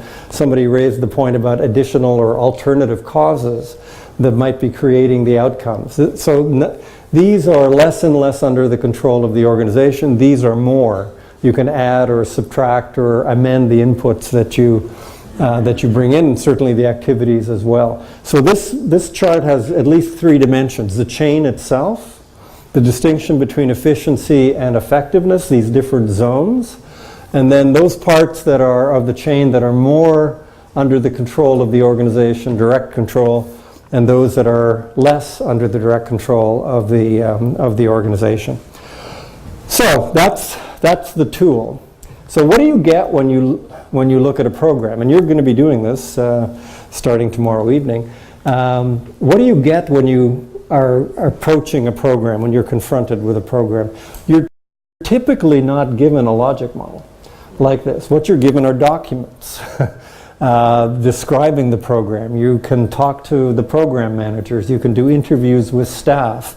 You can do a survey of clients. But pretty rarely do you actually get something that says, here's our list of inputs, here's our activities, here's our outputs, bang, bang, bang, all the way down. So the work of a program evaluator, in part, is kind of detective work. You're taking a model like this. It's almost like the magnifying glass that detectives have, and you're looking at the program and you're saying, aha, these are the inputs. This is what's going on. This is how they're combined. And this is where, the kinds of outputs that are trying to be achieved. What you're going to be doing in a very compressed fashion in the next few days is exactly what I had my students do just 2 weeks ago. I gave them programs and they worked in groups like yours, and it was fabulous to see what they came up with, because I can show you, actually I'll do that tomorrow night. I hadn't thought about doing that, but I can show you some of the logic models. And it was exactly the same exercise. They had to go and they were looking at documents and then trying to develop a visual model of how the program worked. And this is very simple, the one that we've got up here. But imagine there was one program that Ann Scotton mentioned that I referred to earlier, that is it's a $1 billion program, one of 72. Not every one of those programs is $1 billion. This is a big one. But it's $1 billion with a B dollar program in the Aboriginal area. So it is complicated. It is really complicated, and it has multiple levels. So and I'll show you some of the ones from my students tomorrow night. These programs have, imagine layers, 4, 5, 6 levels like this with different inputs, all part of the same program, but all trying to do something a little bit different with all of the activities, and then not just straight lines, but feedback loops, because one component will affect another. And so these things can end up looking quite complicated indeed. What I've given you here is a very simple version but it's the essence of it. It's the underlying logic of the way a logic model is set up. Now, before I move on to talk about your exercises over the next few days, any questions or comments on that? Yes. Oh, where's our mic? I think my voice is a bit loud, so. Well, one never knows here. Paul, I think what is been missing here is I can hear you from the beginning till now with this Singapore example. Okay. There is no link between all these objectives and with the vision. You said at the beginning you should have a vision, and if I'm gonna have these inputs, put it in general, let's say achievable in general goals and then break it down in achievable or measured goals, I should link into something, right? Where I'm heading to. Yeah. I mean for Singapore, I know that Lee Kuan Yew, it's really what he did for Singaporean is Absolutely, to raise or to enhance the identity for Singapore. For us, I mean, I can see that, I mean, when you said this, is, I mean, everything they have to make sure that the culture of Singapore should be there. Yeah. That's why it's been modification, and there is lots of modification. I know that if we're going to adopt Singapore model, we will not going to be there because our vision is totally different. Right. So here, even in your visibility for McDavid, from the beginning, I think there is no linkage between the questions and the vision itself. So I think this is what is being missing. If I'm going to do the process, it's a process between input, driven by something, in a process with internal factors, come to outcomes with being affected by external factors. Yeah. So I'm just having to do these links. This is my own input, so I don't know. No, it's a good point. How to answer this or address it? Well, if I go back to this one here, it's not perfect. It doesn't quite capture what you're talking about, but I did talk about these different layers and how programs contribute to what departments are doing and how those departments or those ministries generally contribute to a broader governmental agenda. This is where the vision thing would really come up, I think, and that would infuse what's being done by departments, and that then is affecting what is being done by programs. So to give you the example of Aboriginal, the Canadian Aboriginal policy, that has changed. Not recently, but over the last 10 or 15 years, our policies traditionally have been very paternalistic. And so our federal government, which has the jurisdictional responsibility over Aboriginal peoples, pretty much kept them under the thumb, right? And over the last, for a key area would be education, because we've been talking about education tonight. And the Aboriginal peoples and Native groups in Canada have been saying, we want to manage our own educational systems. We want to run our own schools so that our kids can learn Aboriginal languages, can learn Aboriginal perspectives, along with all the other things you need to operate in a modern world. But their worry is that unless they control the educational systems, they're not going to be able to deliver that. So our government very gradually, very slowly has changed, whereas before it wanted to control everything, regulate the curriculum, hire the teachers, run the school boards. Now, and just recently before I left, they came to an agreement with a very high level vision kind of agreement that the federal government would now partner with Aboriginal peoples for delivering educational services through Aboriginal communities themselves. The government will largely fund, maintain some regulatory constraints, but the Aboriginal peoples would have their own. So before that, our departments were paternalistic and our programs were paternalistic. So the vision or the assumptions filtered all the way into the programs. Now that the government's vision or philosophy has changed, that changes what the department does, and that changes our educational program. So you're absolutely right that the program is not simply purely a response to a problem. It's also affected by a broader vision of where the policy is supposed to be going, or the core fundamental assumptions. The thing is, so while I agree with you, I have to disagree respectfully also. The thing is that in the business of program evaluation, you're doing the logic model of the program. You're at the program level, not at the vision level. So what's the analogy here? What is it driving you to develop such a program? I know, it's important. It's important, but a program evaluator is like a mechanic. You take your car in and you want the mechanic to fix the brakes. You don't want the mechanic to stand back and say, this is a Toyota. This Toyota had a particular vision behind the construction of the brakes, and to fix the brakes I have to understand the Toyota vision of your car. You're going to say, I don't care, just fix my brakes and get that done. Now, it may very well be that this is a risky analogy, so forgive me, but it may very well be that somehow a more fundamental understanding of the car would give you a better mechanical resolution to your problem. I don't know. But what I'm suggesting is that the program evaluation is operating more at that kind of mechanical fix the brakes kind of level than trying to understand the larger philosophy. That's important, but it's another kind of job. That's all. That's all I'm saying. It's not the evaluator job? Sorry? Not typically an evaluator's job. The evaluation field is very much a field of technical diagnostic kind of field. It's not a more philosophically driven field that looks at larger purposes of political science, political philosophy, international relations.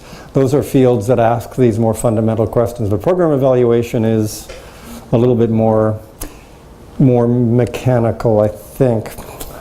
I don't want to go too far that direction. I mean, to go back to my... I'm still debating on this because the mechanical that you take it, you didn't take it to Toyota mechanical because branding, Toyota has to save their brand. Right, okay. You take the car because you know that Toyota will going to save your brake. It means save your life. I mean, what's happened you know that, after Toyota's crisis, what's happened for the cars, when they lose the repetition, all the cars, they lose the interest and their share being really down. Right. So that's why I'm thinking, should be something, take you to unless you take it to an evaluator like the mechanical, that he don't knows, make the differentiation between Toyota or other brands. Sorry.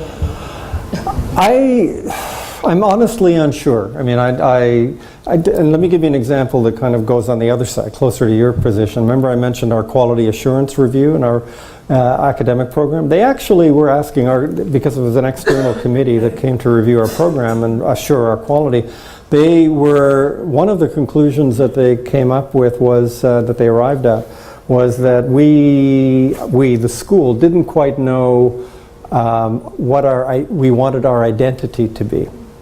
Now that's very close to your vision question, and the reason that they said that is that we have multiplied our master's level programs. We have a MPA, we have recently introduced a Master's of Sustainable Energy, we've recently introduced a Master's of Philanthropy, we are recently thinking about a distance offering of program evaluation, a diploma and program. We have a PhD program in public policy. So they were basically saying, you guys are doing so many different things, you're not really sure who you want to be. And if you don't know who you want to be, you don't really know what kind of programs you want to offer. So that's an example that plays to your point, that supports your point, that this evaluation actually asked a fundamental question about who we thought we were and how that infuses into our program. But it's not typical in the evaluation field, I have to say. Sir? Therefore, you should break down the vision. Yes. To make it be present in each output here. Immediate outcomes, it should match a part of the vision. The good point. Outcomes should also match another part of the vision, or at least should match a bigger part. One outcome should hit directly the vision to the phone. Actually, you're saving me here. Thank you. This is perhaps where the vision thing may come more directly. It's less about some kind of they break this. I forgot the immediate, intermediate, and final outcomes. We'll talk more about that tomorrow when I go into more detail on this. But the ultimate outcomes really are a better reflection, an ultimate reflection of what the overall vision might be. So that's where you might tap into it, not at the beginning, but maybe closer to the end. So thank you. That's where you might pick it up as to what is ultimately being trying to achieve. In any case, this is great because you guys will have an opportunity to test this yourselves in your cases. We have group assignments. And these match your tables. I think each table is labeled 1 through 6, right? We have 6 tables. So I don't have the program materials right now, but group number 1, we will be giving those materials to you tomorrow evening, and we're building time into the next 2 nights, for you to actually construct an evaluation plan, and we'll give you a model for this tomorrow. The first one is Wasil Camp, which is a youth camp for children with diabetes. Silatech is a program to encourage small and medium enterprises. The road safety speaks for itself. La Afaf, is that how you pronounce La Afaf? It's a program designed to encourage marriage. Young entrepreneur competition. What's that? Okay. Okay, my apologies. It's AFAF. Okay, sorry.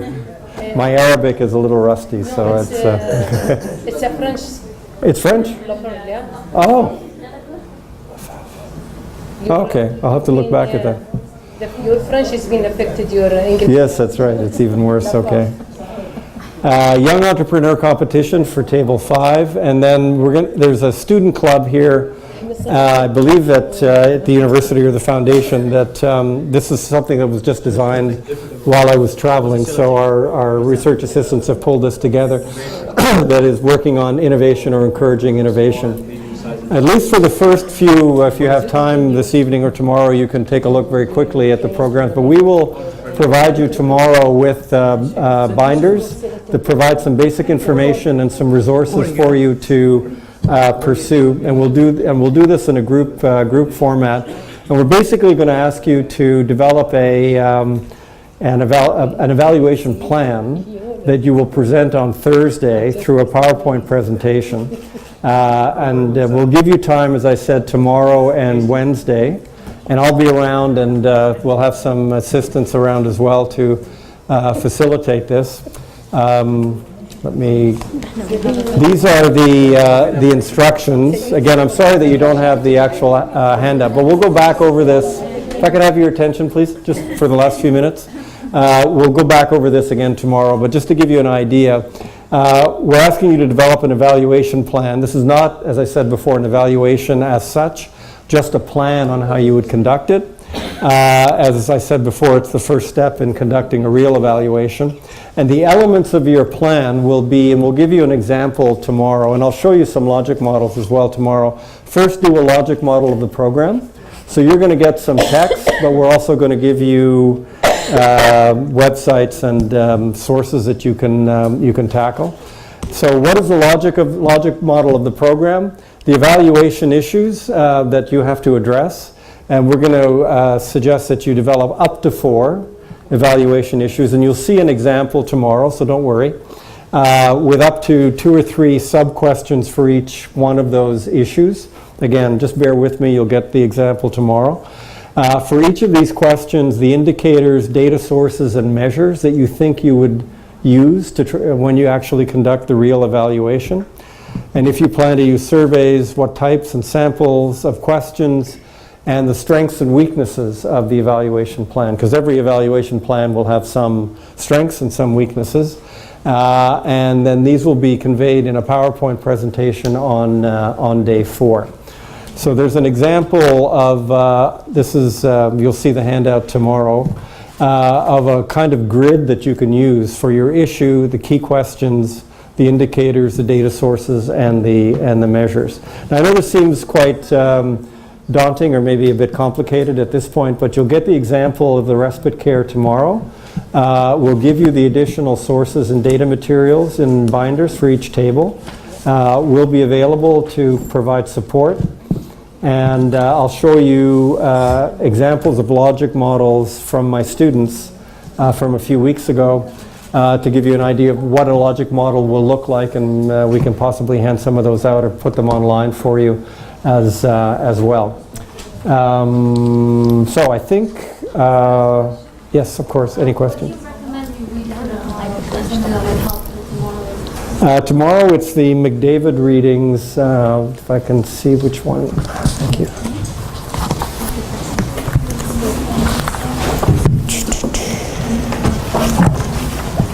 Is it the one we got earlier? Yeah, they should be. There is one we received like If you read the chapter 2 from McDavid, it's the first, it's reading 1. It's on logic models. So if you read that one, that'll help, and I'll be addressing some of those issues tomorrow as well. And I'm thinking now, Everin, the data sticks that they have in their package, does that have all of the, that has the deck? Ah, okay, so all of the documents, I apologize, I forgot about that. So all of that should be on the data stick that's in your package there. Okay, good, thank you very much. We'll see you tomorrow evening at 6.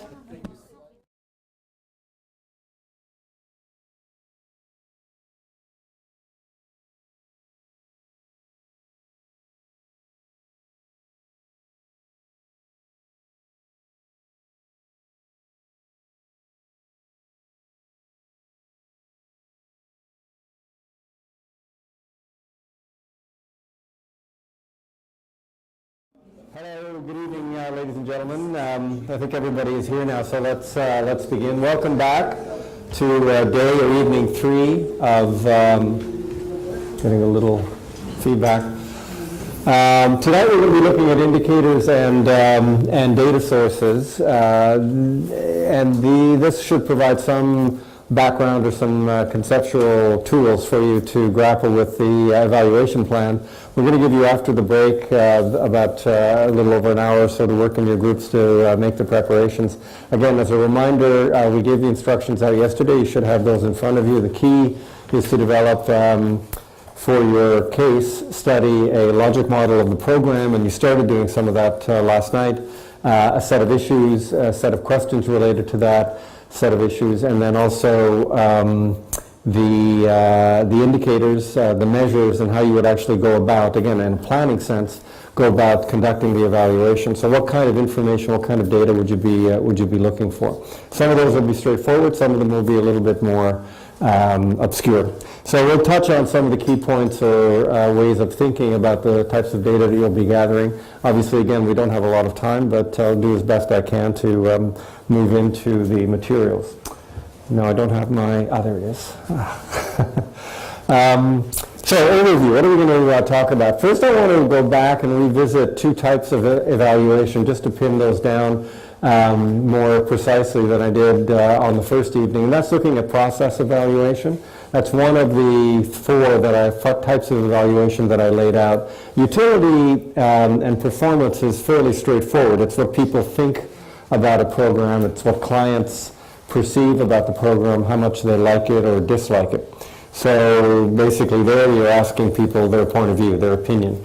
The cost-benefit analysis is a bit more complicated and economically based, and it's not anything you're going to be doing in this particular evaluation. But for the evaluation exercise, you may, because of the logic model, be thinking about process issues and process evaluation, and I think you'll certainly be thinking about impact, whether the outcomes are actually, could be, how would you test to know whether the outcomes are actually being achieved from the program. So I want to revisit process evaluation and impact evaluation.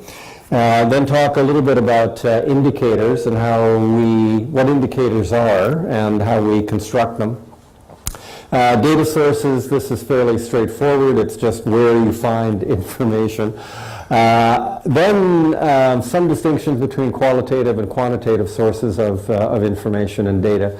Again, this is the distinction between numbers, the quantitative approach or quantitative data, and other forms of information that are more in the way of narrative or text. So the basic distinction between the two. And in doing evaluation work of this type, you almost always mix the 2 types of data together, but it's useful to have a sense of what the key distinctions are.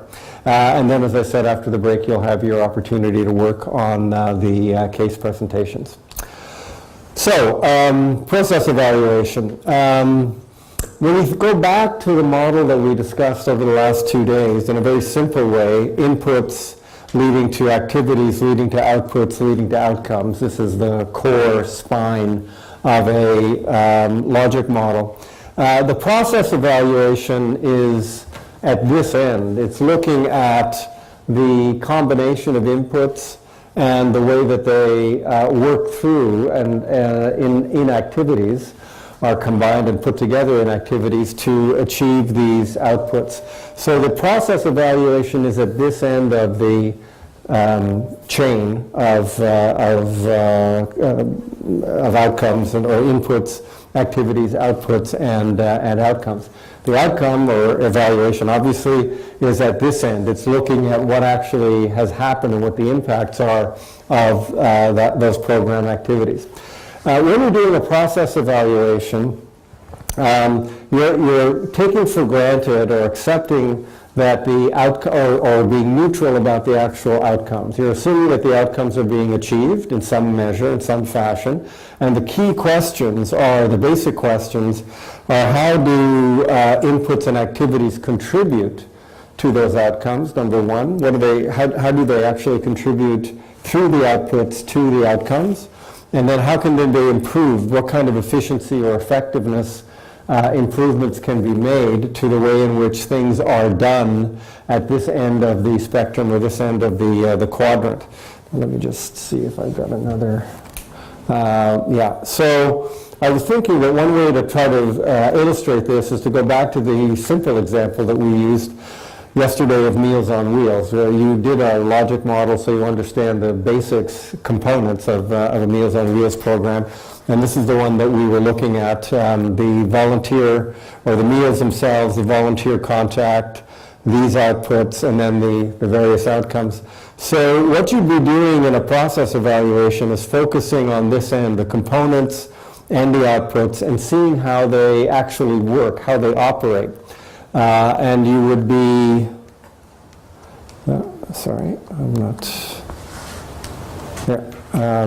You'd be getting you'd be focusing on these questions. How do the inputs and activities contribute to the outcomes, and how can they be improved? So if you were doing a process evaluation of a Meals on Wheels program, there we go, Meals on Wheels, you'd be asking questions like, and we discussed these very briefly last night, how many meals are being provided? What type of meals?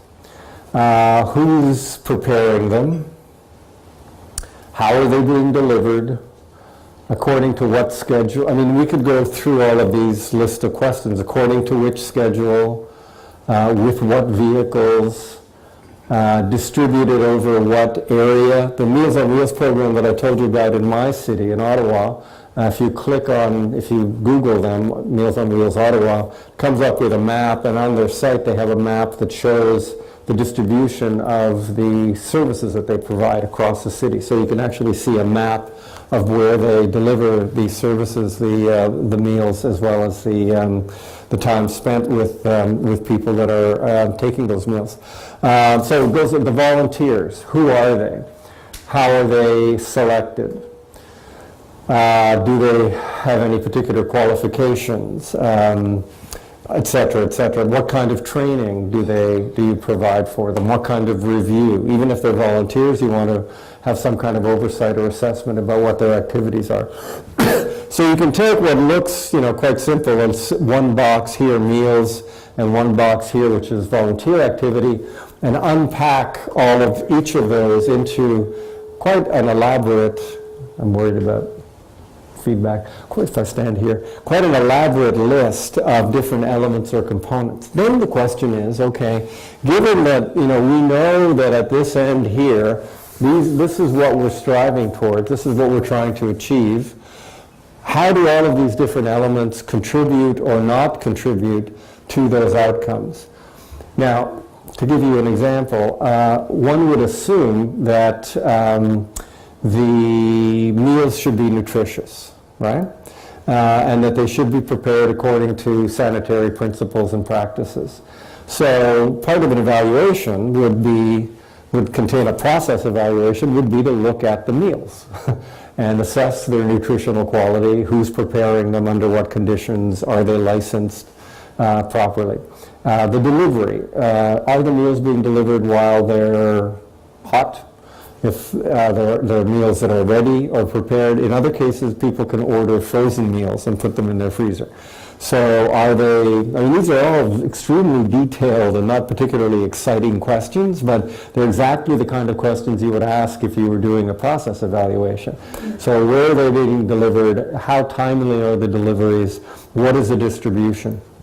And with the volunteers, again, how many volunteers?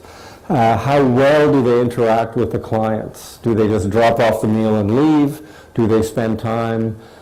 You know, so these are the kinds of questions you would ask about the inputs and the activities, because you're asking about the quality of the meals, how many are delivered, you're asking about the nature of the volunteers, the delivery patterns, etc. And once you assess those, again, on the assumption that all of these activities and inputs, by definition, are contributing to the output. You're not looking at an output. You're not doing an output assessment. I'm sorry, an outcome assessment, the impact on psychological well-being, quality of life, or impact on the healthcare system. What you're doing is assuming that each one of these makes a contribution. Then the question is, how can we improve them? So, how can we make the meals more nutritious? If you discover in your evaluation that the meals are variable, some are good, some are bad. How can we make the volunteers more effective? So you would do some client surveys to find out whether people are satisfied with the kind of conversations they have, or what are they talking about. You would take a look at a map, and there might be ways of improving the efficiency of the delivery of the meals.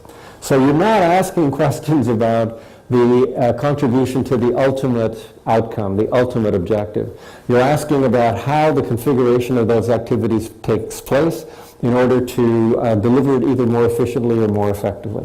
Another example, which I touched on last night, is the example, I'm supposed to stay in the camera range here, the example of an academic program like mine, the Master's in Public Administration. You know, we have an analyst, an evaluator of our program would come in, and if they were doing a process evaluation, they would come in and they would look at all of the steps that take place in bringing a student into our program. So from the moment somebody makes an inquiry, a telephone inquiry, sends a letter, checks the website, I would track, if I were doing this kind of analysis or evaluation, I would track all of the things that happen. There has to be a response. Again, at one level, this is super boring, but that's the way programs work, right? There's a response to an inquiry. What is in that response? How good is the information? Where are they being directed on the website? Do we have an electronic registration or application form? How good are the forms? Are they fillable PDFs? Are they not? How do we make sure that the submissions of documents, like their transcripts, are in fact bona fide transcripts? Secure. Is the system secure, the communication system? What is the process of reviewing the applications? Do we have a committee? Is it a single person? You know, all the way down to the point where they're actually admitted. So you might have, I've never done this, but my guess would be we have probably 15 to 20 distinct, clear steps all along the way. And think about all of the programs, any of the programs that you are personally familiar with, that you work with, just for a moment. And I'm sure that when you think about it, you would also be able to think of these discrete, small, individual, but connected steps that make up that program to eventually create whatever the outcome is that you are engaged in. So the process evaluation takes all of those and again tries to see ways in which they can be improved. So to go back to the example of the MPA program, my school, we could look at the response times. And we only have one, just to give you a very concrete example, we only have one person who responds to the inquiries about applications. Her name is Nikki Inouye. So she often gets as many as 300 applications, or more than 300 inquiries. She probably gets about 500 inquiries. And then she will be looking at about between 250 and 300 applications And that's just at the MPA level. Then we have 2 other programs at the master's level, and then we have a PhD program. So one person is sitting at her desk, she's got 2 computer screens, and she's having this flood of inquiries coming in. And she's amazing. She's really, really efficient, and things have become much better now that we've moved to an electronic system. But previously, she had to keep track, almost with a pen and paper, of every application coming in, open a file, like a physical file, put all the papers in, keep track of everything. And she makes mistakes sometimes. I had somebody who applied from Bosnia to our program, and I just happened to know his mother. And I had worked with her in Bosnia, and she said, "Oh, my son is applying to your program." And I said, "Fine, I can't intervene. That would be inappropriate, but I'll make sure he's treated fairly." That's my formula in cases like this. So I didn't intervene, and then just one day I asked Nikki, I said, "What's happened to this application?" And she said, "Oh, he couldn't, he was rejected." I said, "Oh, that's funny, because his mother told me that he'd done quite well in his program. He'd studied in the States." And she said, "Oh, no, but his grades were really, really low." And I said, "Do you mind if I look at the file?" And she's wonderful, but she's human. Everybody makes mistakes. She had mixed his file with somebody else's file, his transcript, university transcript, with the transcript of a student applying from somewhere else. And that student obviously didn't qualify, but he did. But somehow, they got mixed up. So little mistakes like that can occur when you're doing this paper processing. So anyway, I think the point is clear. One would look and diagnose each one of these steps, assuming that they make a contribution to the overall outcome, and try to tweak, improve as best as possible, make them more efficient and more effective. And that would be the process evaluation. So it's going back here, if I can go back. So it's at this end again of the process. So I've given you two examples: the Meals on Wheels and then my master's program. A process evaluation is what's the word I want here? It's not that it's less rigorous. It's less. It follows less of a template than a cost-benefit analysis, for example. If we had some time and went through the logic of cost-benefit analysis, it's much, much more routinized, much more basic steps that have to be taken. For example, assessing the unit of analysis for ascribing both costs and benefits. Monetizing the benefits is a key step. The discount rate that you apply, what the length of time, anyway, there are about 8 very, very standard steps that are taken in doing a cost-benefit analysis. It doesn't mean that every person doing the same cost-benefit analysis of a program is going to arrive necessarily at the same answer, but it's a more routinized process. For more routinized technique or method. For process evaluation, it's much more contingent on the nature of the program. I mean, a Meals on Wheels program looks very different than a Masters of Public Administration program, or a research awards program, or a technology assessment program, or a health program. So the programs, because of their uniqueness, typically involve very different characteristics that have to be assessed in the process evaluation. So you know what end of the spectrum you're looking at. You're looking here. You know that you're looking at inputs and you're looking at activities. And by inputs, I mean all of the resources and different components that are part of that. But what that list will consist of and what that analysis will consist of will be unique to the program, will be tailored or reflecting the nature of the program.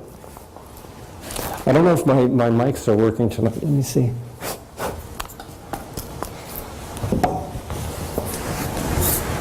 I don't even know how to turn these on. There's no... Oh, wait a minute.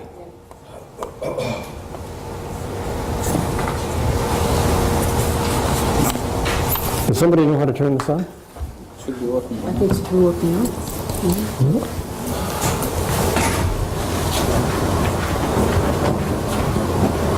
Now it's off. Do you know how to turn these mics on? There is no, even the battery is. Sorry.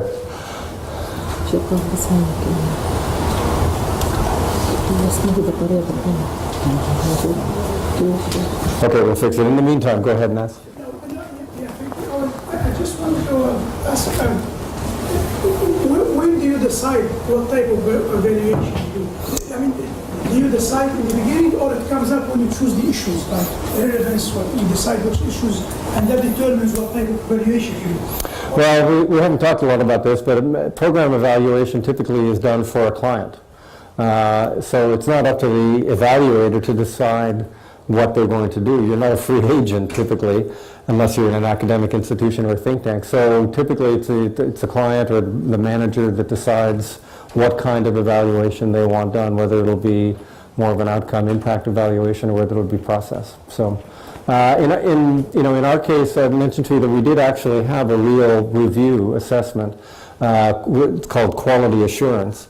And the evaluation team that came to review us, the review team, was looking both at, didn't actually spend as much time, to be honest, on this part here. They actually more or less, because a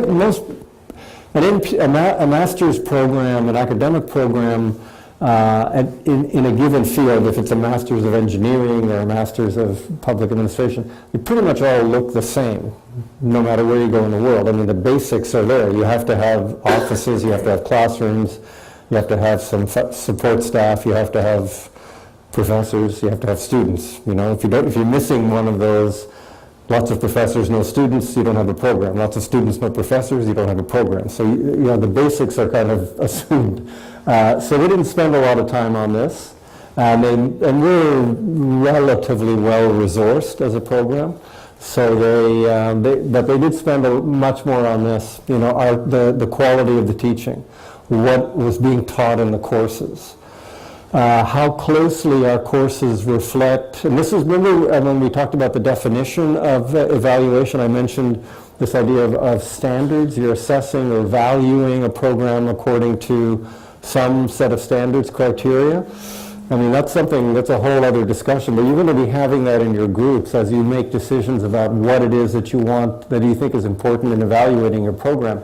But in the academic world, some academic areas, some teaching areas the standards are very clear. For example, engineering, law, medicine, those are accredited by international or national agencies. You want your brain surgeon, whether he or she has studied in Qatar, Singapore, Mumbai, or Ottawa, to be able to do brain surgery pretty much to the same standard. Same with building engineers who build bridges or send rockets up or something like that, build airplanes.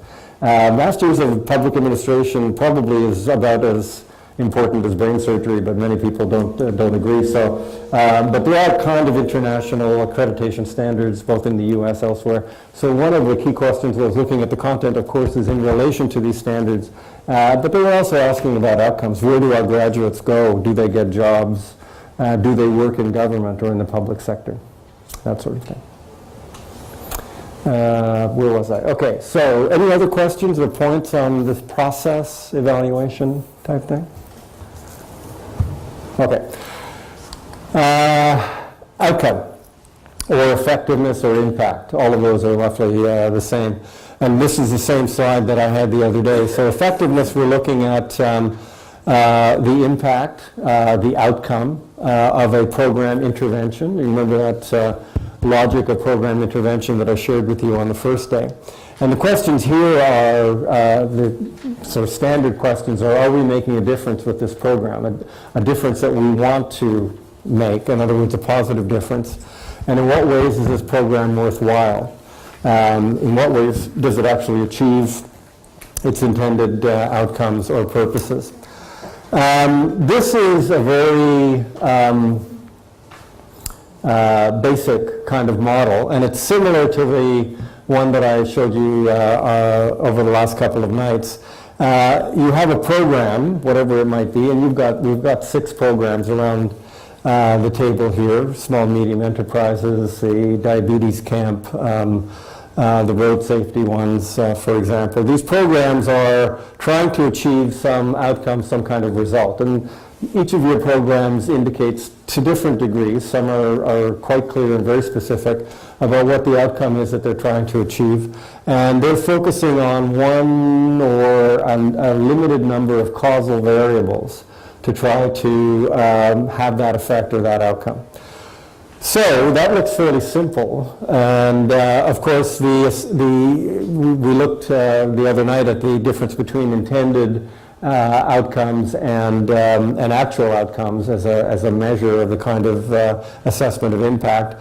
What happens if in any of the programs that if you did actually conduct an evaluation, if you came up with an assessment that that there was a difference in the desired direction? Again, I'll take road safety because it's fairly straightforward, that traffic accidents declined after a given program was introduced. Does that mean that the program is responsible? And of course, I mentioned this before, you've got an issue around the attribution problem. And that's because that outcome, going back to this slide, if I can get back, batteries are dying here. Oops, to this slide, we'll fix this. There's only, we're in principle, we're focusing on one causal variable or one causal factor leading to an outcome.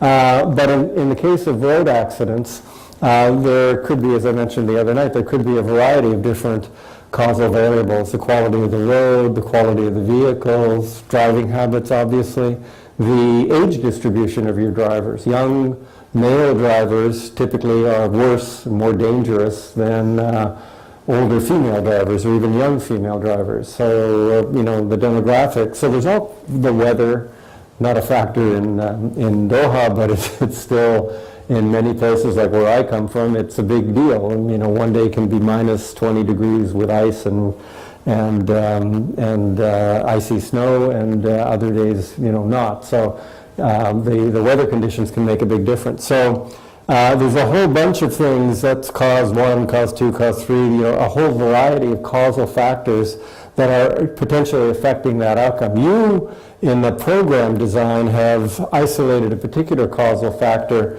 to tackle, but you don't know. How can you know that if there is a difference in the outcome, a lowering of traffic accidents, how do you know that the program is responsible? How can you attribute that decline or that outcome to the program? So this is standard. It's, the standard term for this is the attribution problem.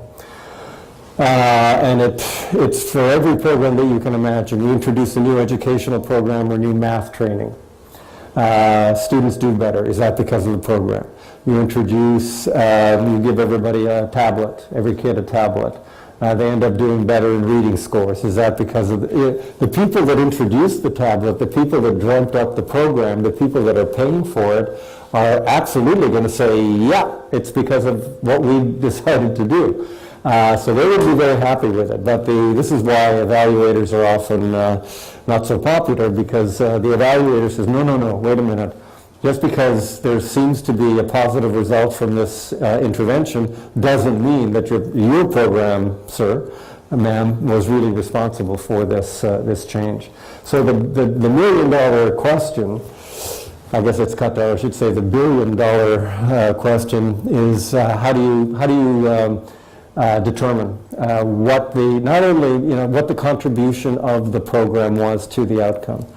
Was it 10%? Was it 0? Was it 10, 50, 100% responsible for the outcome? So how do you do that? And we talked a little bit about this. Some colleagues raised the point about experimental design. In a perfect world, in a perfect world where our clickers would work, we would, I don't know if I have another, no. In a perfect world, and again, all textbooks will highlight this, some kind of experimental design to try to assess or try to isolate the program impact is the preferred strategy, if you can do it. And as I said last night, I believe it was, It's, in principle, it's a very simple design. You try to determine two groups, two experimental groups, or two conditions, rather, one of which is experimental and one of which is control. And the groups are exactly identical except for the intervention. And I gave the example of drug trials. That's exactly what they do in drug trials. They construct two populations, one of which is the control, one of which is the experimental. The experimental group receives the drug. The control group receives a placebo. It looks exactly like the drug, so nobody knows. And the experimental people don't know either. So they're taking a pill, but it could be fake, it could be real. They don't know. So there's not even a psychological difference between the two. So in principle, the groups are exactly the same. And so if you do see a difference in, say, blood pressure, or some controlling type 2 diabetes, or some other thing that you're looking for, if you do see a difference, and it's a statistically significant difference, you can then say, aha, because we have, sorry, to get these batteries replaced, because we have eliminated all of these other causes, we basically have actually been able to create a situation where we're only looking at this program as a causal variable, as a causal contribution, as an intervention in this situation. Is this feasible in public policy? You can do it in drug trials, but is it feasible in public policy? What do you think? Control, experimental, we have somebody saying no. Social programs, you cannot isolate the effect of the program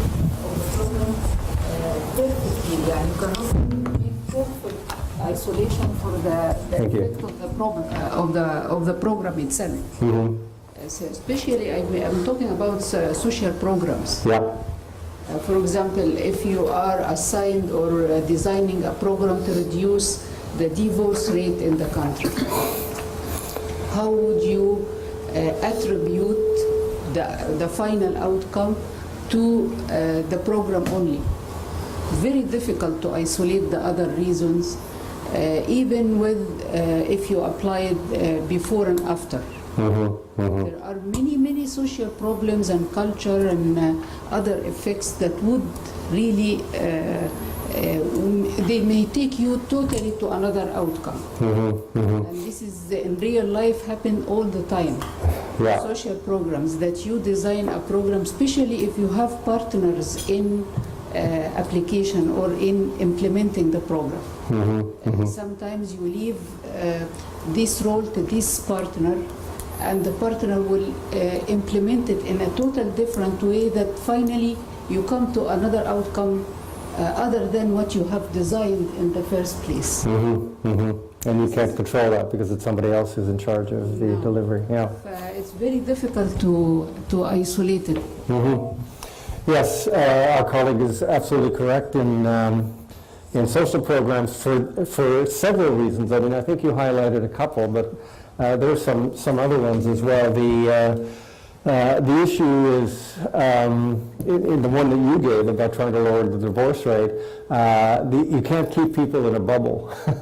If you could administer a program and somehow that was the only difference. But divorce rates are dependent, if I understood you correctly, and I agree with you, are dependent on so many different factors that you can't abstract. They're psychological, social, cultural, etc. So even a program that was designed to try to help reconcile people in difficult marital circumstances, counseling, for example, can't control for the other variables. The other issue is ethical. In some cases, for example, an intervention that might be life-saving, and would you, for people that's suffering from a particular disease, or if there was an epidemic that arose, and you wanted to test. There's some ethical concerns about potentially helping one group and not helping another. But in other words, a control group doesn't get access to the benefit. This was a real case, a real issue around the original testing of some AIDS drugs. because HIV positive people were saying, forget the forget the experiment. If there's even a 1% chance that this drug may help me, I don't want to spend 5 years in a control group and die, and then finally medical science will discover that this works. I'd rather take the chance now myself. So in that particular case, a life-threatening issue situation, the experimental design just had ethical issues, ethical problems attached to it. There are two big areas where experimental designs have been undertaken. I mentioned them very briefly in my chapter, which is, I think, the last reading in your package.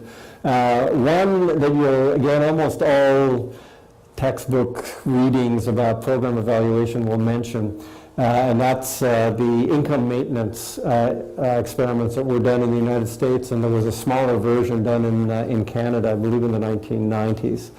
And the basic question there, because often we don't, we make guesses about people's behavior or how human beings behave or act, but we don't really know until we see it work out in practice. So, for example, here's a human nature question. If somebody were guaranteed an income, if they didn't have to work, if they were guaranteed at least a basic income, I'm not saying, a beautiful condo overlooking Corniche with a Ferrari in the garage. I'm saying just enough to have a roof over your head and live.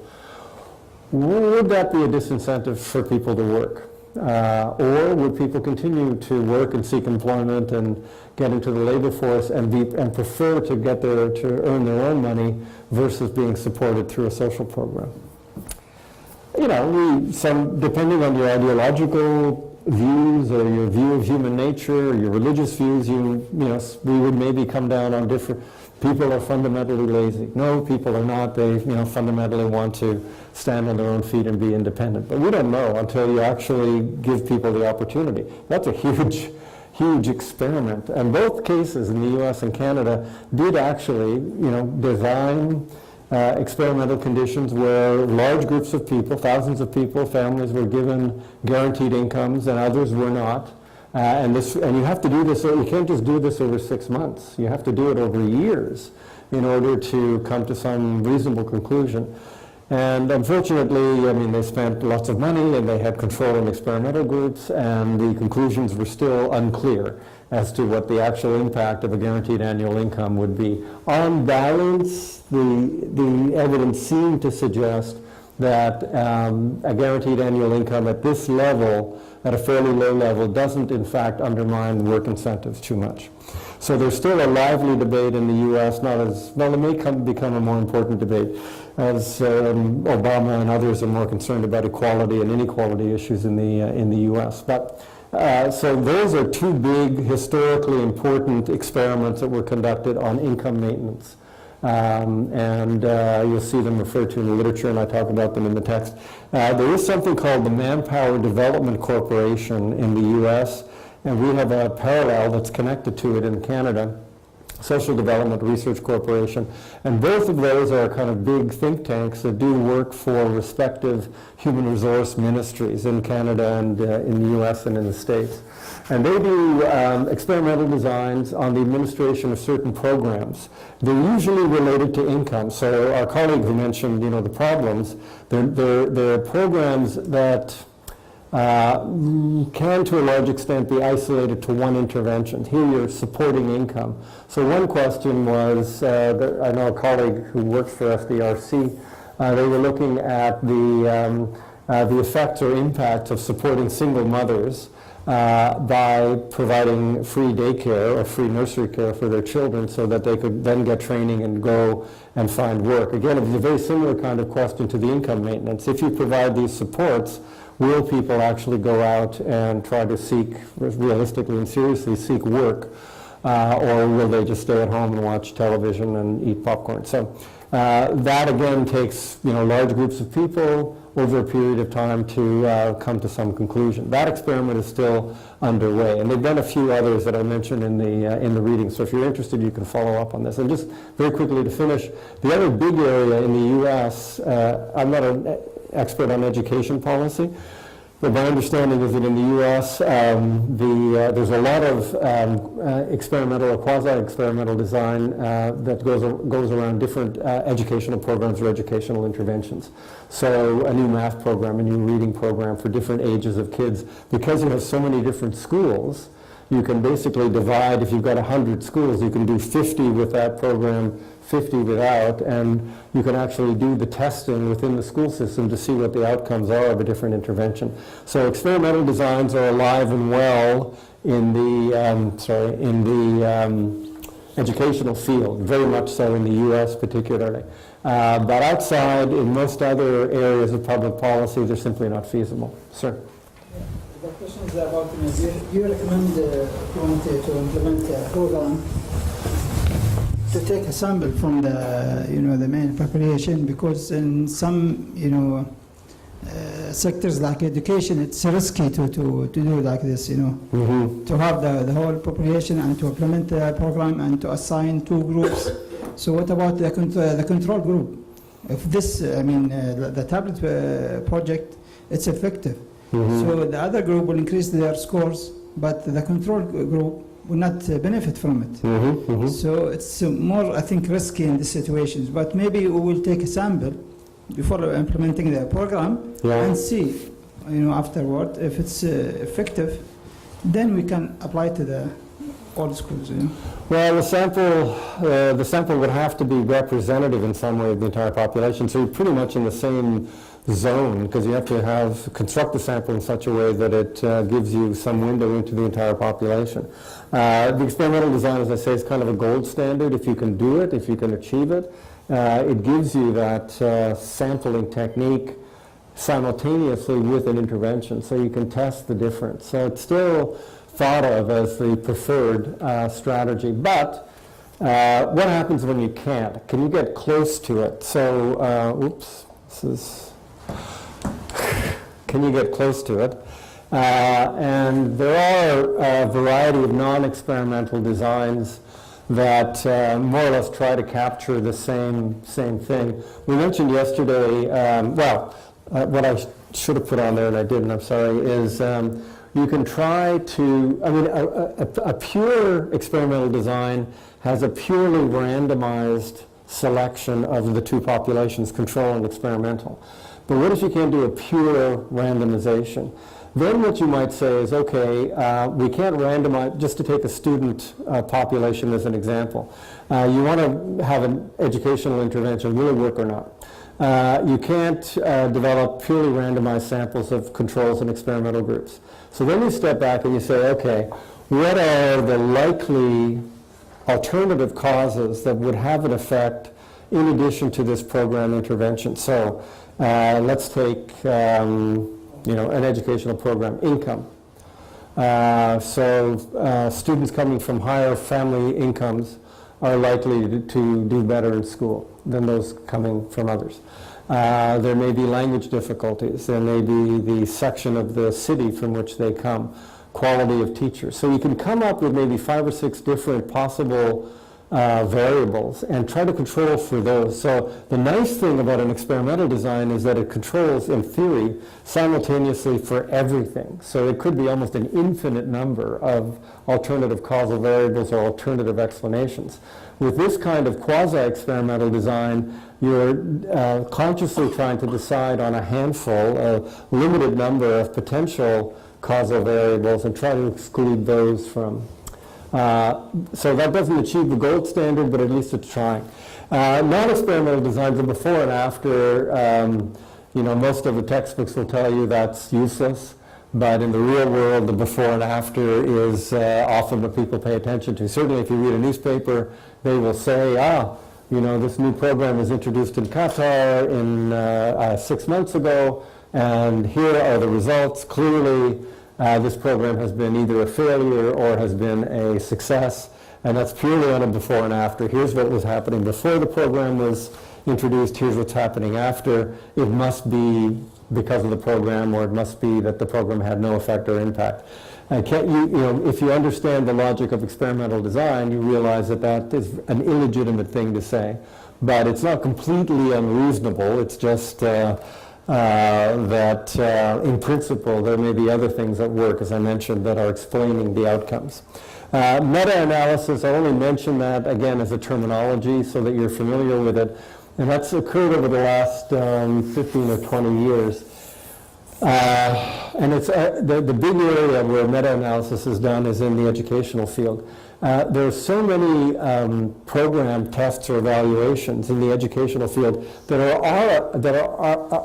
are about roughly similar types of interventions. So we used the example, I talked about the e-bag, the tablet, what you would do, and of course any jurisdiction, and there have been a few that have introduced tablets as a tool for learning. Many of these have already been evaluated, and the evaluations have been published in one form or another. So rather than conduct yet another evaluation of, say, what's happening in Qatar with the distribution of tablets, we would look at and assemble and research the 35 or 50 or 100 evaluation reports that were done already on the introduction of tablets. Now, right away, there's a problem because some of the tablets may have been introduced for math, some for science, some for reading, some for language, some for something else.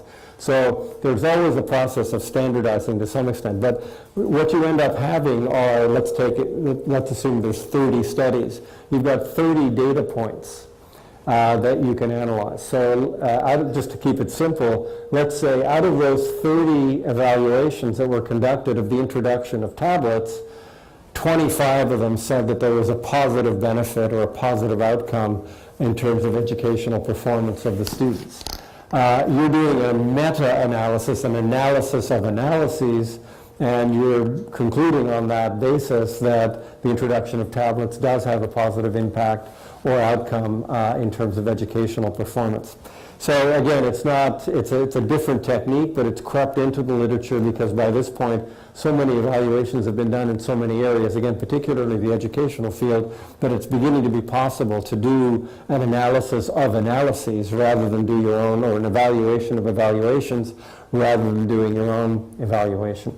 So I just wanted to talk, again, just to recap here, process evaluation, to give you a feel for where that takes place, what end of the cycle, if you will, of the process, and the kinds of questions that you bring up. Now, some of you and some of your groups may want to discuss this with respect to your cases and suggest that there should be a process, or at least some component of a process evaluation. And then you have to ask yourself, okay, what parts of the process in delivering this program would we look at, and what kind of questions would we ask, and then what kind of data would we have? Okay, I don't know okay, indicators, stay there. And then we looked at impact. So those are the two areas. Are there any additional questions or comments on what I've said to this point? I've fiddled around, well, sorry, with the, I see some of you moving your pages. I fiddled around a little bit with the presentation. Again, I apologize. It's a bad habit I have. You know, as I do a workshop day by day or night by night, I think about things, make small adjustments, add some slides, etc. So just in the hopes of improving things as we move along. So I fiddled around a little bit with what you're seeing tonight, but the basics are all there. And I think this slide was in the original. An indicator, remember that chart that you've got as part of your handouts, but for the respite care, where it had, you know, issue, questions, indicator, data. So the indicator is it's not the data, it's a measure of what, or a measure that will give you an answer to the question, that the evaluation question that you're asking, okay? So let's go back here to our favorite example, Meals on Wheels. The question you could be asking is, the outcome of this program, one of the outcomes of this program is supposed to be, and they say it right here, independent living. So that's supposed to be an outcome. So one very straightforward, commonsensical, simple question you could ask is, are people living independently as a result of this program? Are the people that are the clients of this program, are they living independently? And of course, here's back to my experimental design question. You're really asking in comparison to people that haven't had this program, okay? Or before and after or something. You need some kind of benchmark. But for the purposes right now, your basic question is, are they living independently? That's your question. How would you know whether they're living independently or not? And what you're looking for, the answer to that question is the indicator. We want to know whether they're living independently. Okay, what would be an indicator of living independently? And once you determine the indicator, you would then say, okay, where can I find the data to support or to supply the information I need to see which direction that indicator is going? So let's just play with that for a moment. Independent living. What does it mean to live independently? How would you know if somebody was living independently or not? Less help.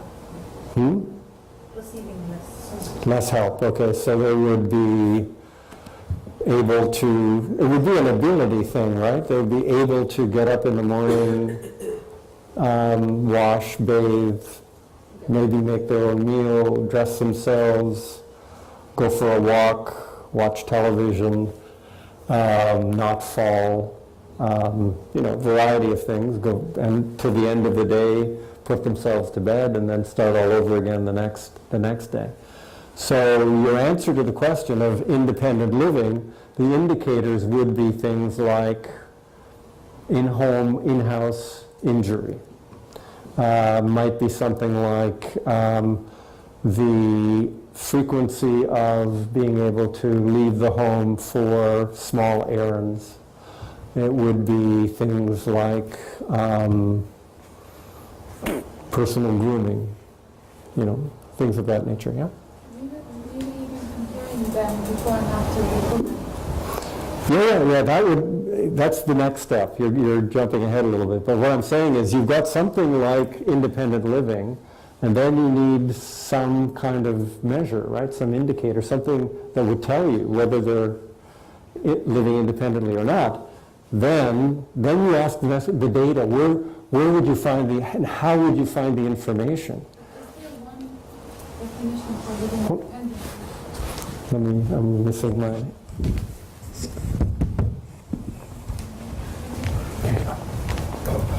Is there one definition of living independently, or it's relative?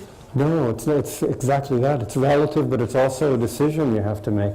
There's no science of indicators in the sense that there's no science of indicators, but there are, in many cases, indicators that are almost universally accepted. So, what's an indicator of economic prosperity for a country? If you had to compare Qatar to Zimbabwe, GDP per person, right? Now, there's our friends in Bhutan say that actually GDP, gross domestic product, is not a measure of prosperity or good life, because you can have high GDP, but people could be miserable. Singapore has got one of the highest GDPs in the world per capita, but it ranks on some of the standard rankings about 47 on a list of maybe 100 countries. So you can be rich but not happy. And obviously you can, like me, be happy but not rich. So it's certainly possible. And in Bhutan, they actually had a measure of gross national happiness as a way of trying to measure well-being. So your point is terrific. I mean, that's where the discussion comes. You and your colleagues, if you were sitting here and trying to decide, okay, what are the indicators of independence, you might have 5 different views around the table. And then you have to come to some kind of agreement, and then you have to ask yourself how to get the measures, for that. So it is very much a matter of judgment and choice to some extent. Is anybody else? Oh.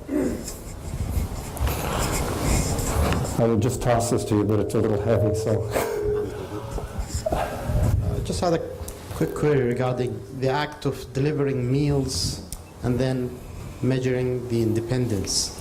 Now, if you're actually creating dependency here by bringing the food to the people and then, you know, making them used to getting the meal and getting people to prepare the meals for them. So would that contradict the actual outcome? Well, the actual term here is maintaining independence within their residence. So they're trying, these programs are usually aimed at not the highest level of autonomy. They're aimed at trying to help keep people out of the healthcare system and help them live at home as much as possible. But you're absolutely right, it's independence within the home that relies on dependency on the program. So very astute observation, thank you. So that gets us to this point here, and it picks up on the point that was made earlier.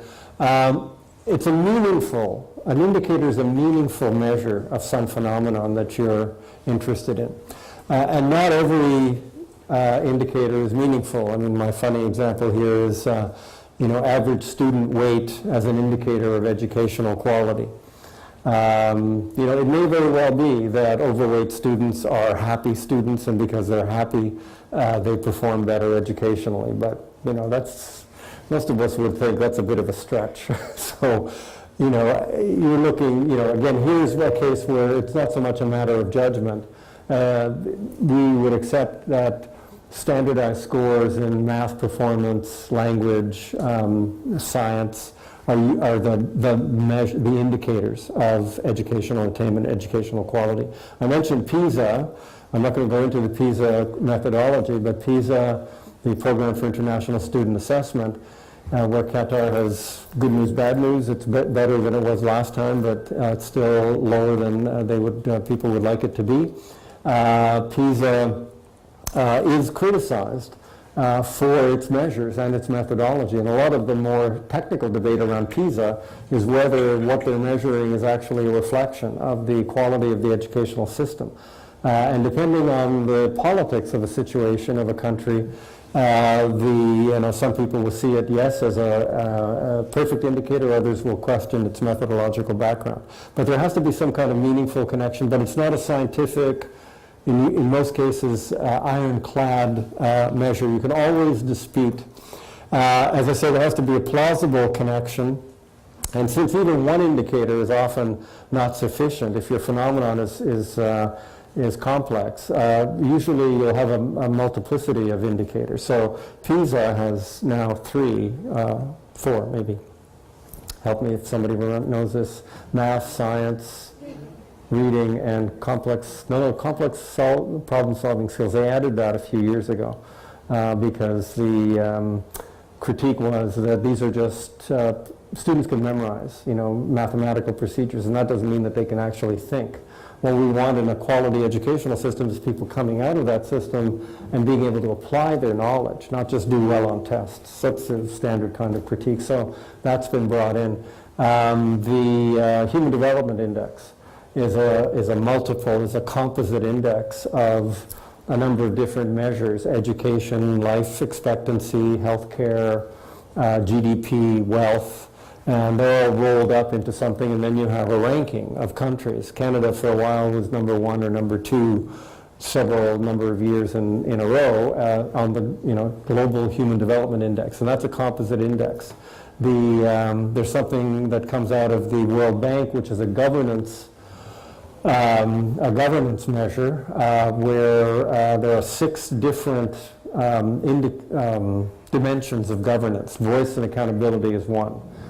Corruption is another. Effectiveness of government is another. Absence of violence, and I can't remember the 5th and 6th one. But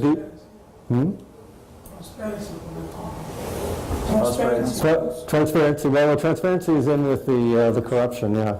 Anyway, so it's 6 dimensions. Each one of those dimensions has multiple indicators that are aggregated up to give you a measure. If anybody's interested, I can show you. Maybe I can do that tomorrow. I've got a few things to discuss tomorrow before we do our presentations, but I can show you. So multiple indicators are combined into an index to give you a better measure. And as I say, some are given or some are broadly accepted, like health statistics, maternal and infant mortality are standard measures of the quality of the healthcare system, or longevity. You know, if in Russia, the average life expectancy of males, of men, I think is in the low 60s or something. It's a pretty bad situation. That's not necessarily because of the healthcare system, but because of alcoholism and other issues. But life expectancy is a typical standard measure, but sometimes you have to come up with your own. So what are the basic steps in setting out an indicator? You have to think about the underlying phenomenon. So whether it be quality of the healthcare system, whether it be independent living at home, you first are assessing the underlying phenomenon. Then you're looking at elements of that phenomenon, element 1, 2, 3, and what the measures of those elements might be to give you the data that you're looking for. I know that sounds terribly abstract, so university rankings. How would you judge the quality of, what is the quality of a university?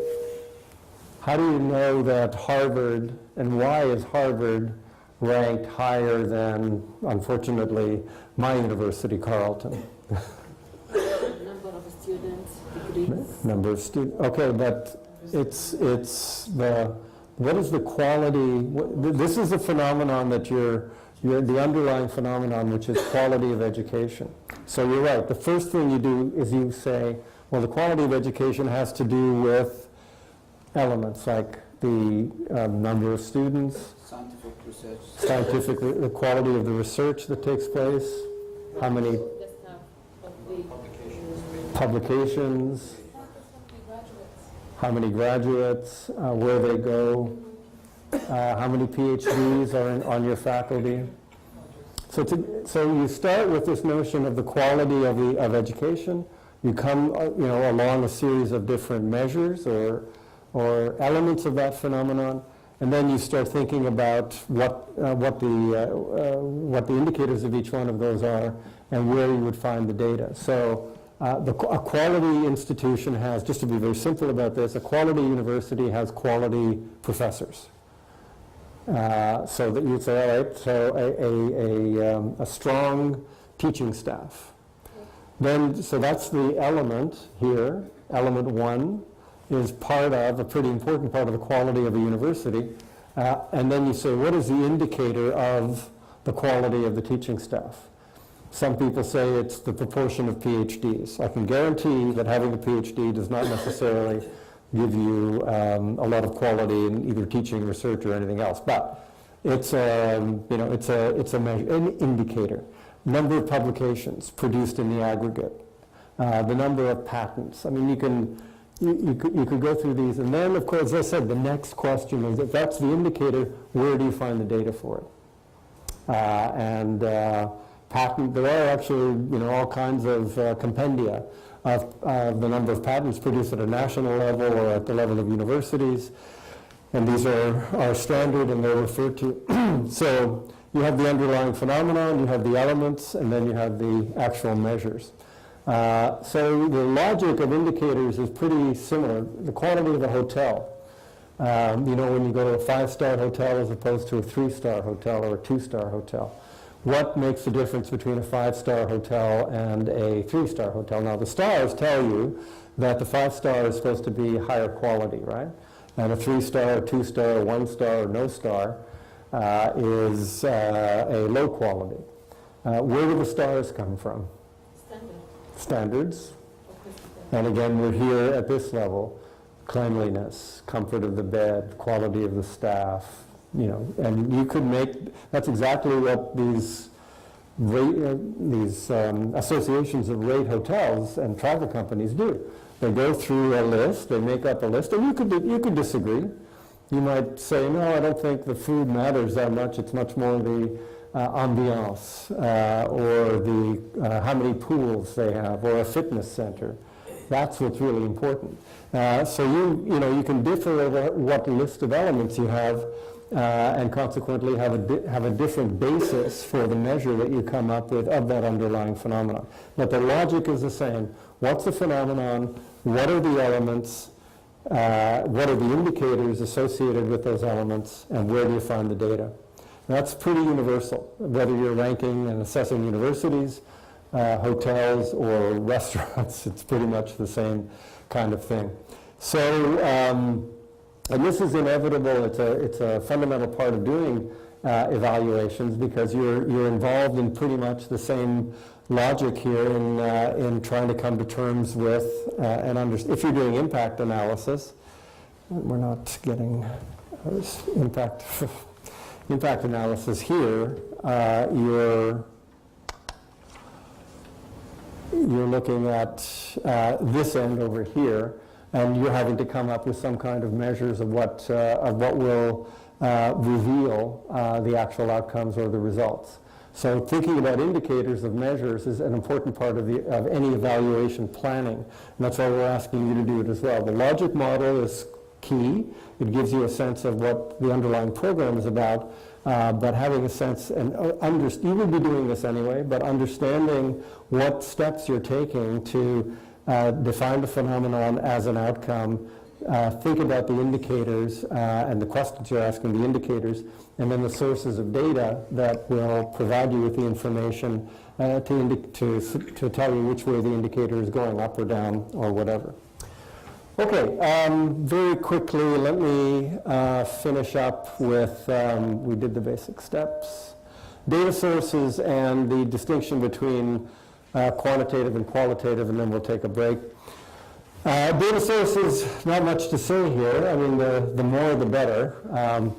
If you're looking at process and activities, then these sorts of sources, agency records, internal agency records, governmental databases, the client records and administrative data, the stuff that's produced internally within the program is going to be essential to making an assessment of the procedures.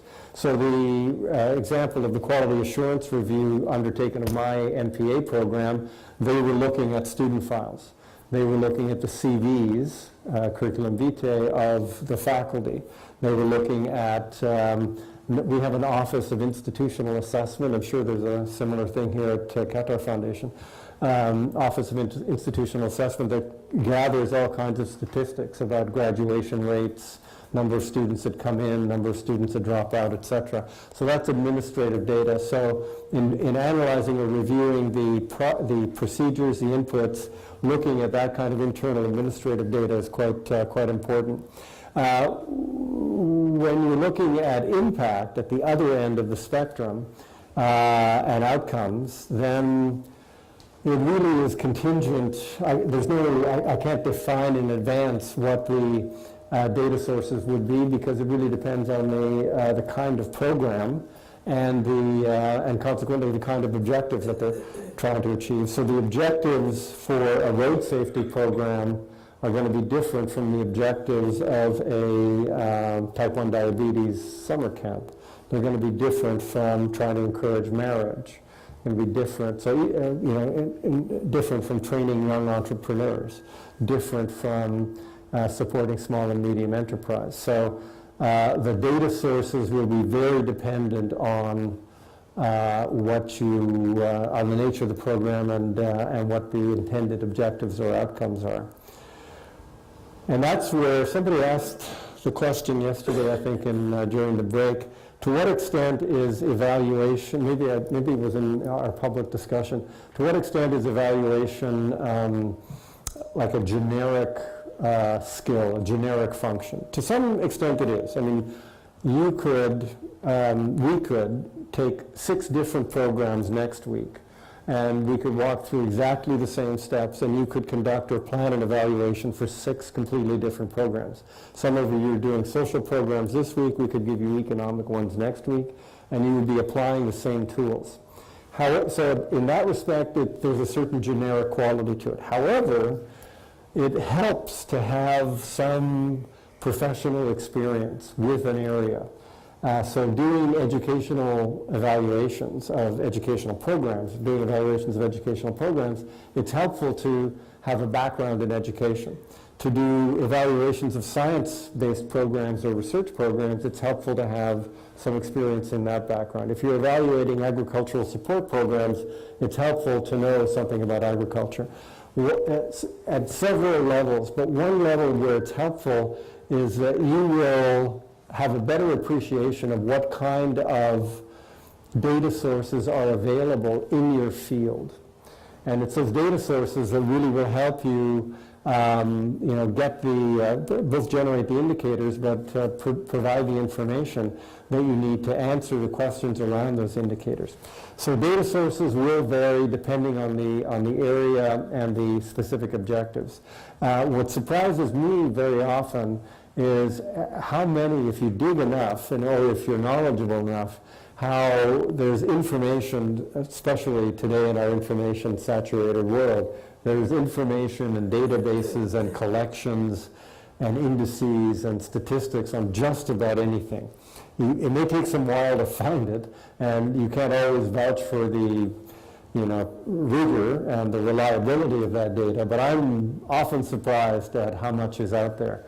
And increasingly with, you've heard the term big data, increasingly with our capacity to gather information and to store information and to process information, we can find out things that, and learn about things that we couldn't before, simply because that information now is available. So there's a lot out there that's available in the way of data sources to support the evaluation function.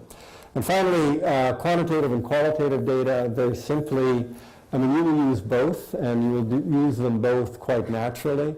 The quantitative data is, as you all would think or know, numerical, statistical, and strives for a degree of precision. Now, it doesn't mean that, and I'm going to talk a little bit about some software programs tomorrow that allow you to quantify qualitative data. For example, I'm involved in a research program right now where we're interviewing.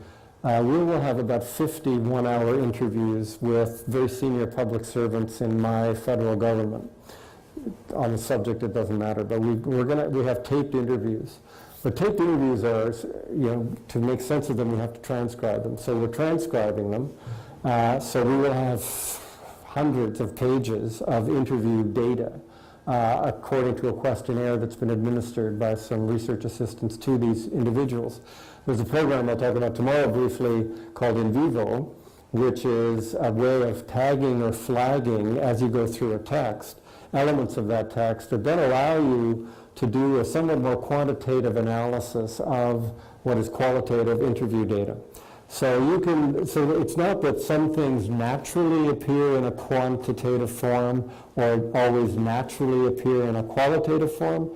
You can quantify the qualitative and qualify the quantitative. So you can do both. They're not in mutually exclusive worlds, but they do have distinct characteristics. The key about, of course, numeracy is that you get a degree of precision, and you also get the possibility of statistical or quasi-statistical manipulation. So if I were just reviewing the 50 interviews and I would make a judgment that most of these interviews are saying X, well, if I do In Vivo and tag and do the coding in a reasonably objective way, then I can say not just most, I can say 35% of these interviews said X and 23% said Y. And that's a leap forward. That's a benefit that you can get from quantification. So the key there is, as I say, coding an event or an experience. So the questions here in the quantitative column are how much, how many, and it's the aggregate, the aggregation that you can do on the basis of numbers. If I had 1,000 interviews, I would be swimming in that interview data. I wouldn't know where to begin. So quantifying it helps, and helps you capture the aggregate patterns that are there in that information. Qualitative data is usually non-numeric, non-statistical, non-mathematically based. It comes in raw form, and here are some examples, direct quotations, usually about experience, attitudes, beliefs, these interviews that I was mentioning, excerpts from documents, case histories, observations of patterns of behavior. And the key here often in qualitative data is meaning of some sort. In doing evaluations, I would say, the premium is more on the quantitative side, getting indicators and getting numbers for the outcomes. That doesn't mean that qualitative data is excluded completely from doing evaluation work. So, for example, one will often see an evaluation that's conducted very similarly to what you guys are going to be doing with your plans. So you'll have a logic model, blah, blah, blah, indicators, data sources, measures, etc. But then there may be embedded small case histories to enliven, to provide a richer texture to the meaning of an educational program, or the meaning of an anti-discrimination intervention, or a human rights program, or dealing with immigration, or whatever. So you can use that qualitative data to enrich the quantitative analysis that you're doing. And again, the questions here are about experiences, observations, the particular rather than the aggregate. It's the case study itself. It's the cases that illuminate. Even though they're only one or two, they illuminate the meaning and the connections in a qualitative way. So most evaluations tend to tilt toward the use of quantitative data, but we'll bring in from time to time for illustrative purposes or other purposes, particularly when you're more on the input side rather than the impact side, the use of qualitative data.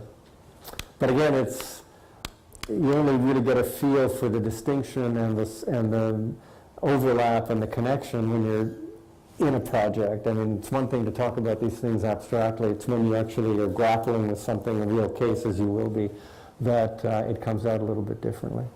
Are there any points or questions about that? Okay, we're at 7:30 precisely, so almost precisely. So we'll stop here and give you your usual 20 minutes or so to refresh yourselves and prayer time as well.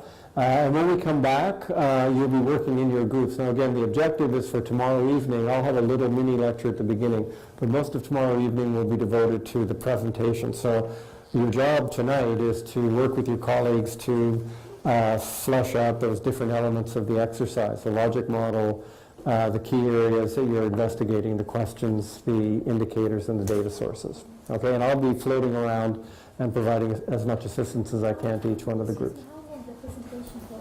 Each presentation should be about 15 minutes, and we will have some questions. We're not ranking or grading. The exercise is to have you do the presentation, walk through, expose us to your program, and then your colleagues will be able to ask questions as well. So it's an exercise to work through an actual case. Okay.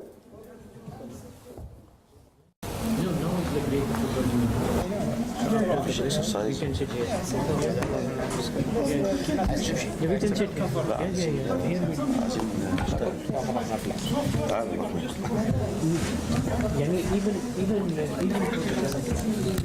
موضوع التلقين ده دكتورة، موضوع التلقين ده مزعج قوي. الواحد يقعد التلقين ان الواحد يفضل قاعد عمال يشتغل شويه في الشغل حتى بيسبب. انا مستشار قانوني للمؤسسه.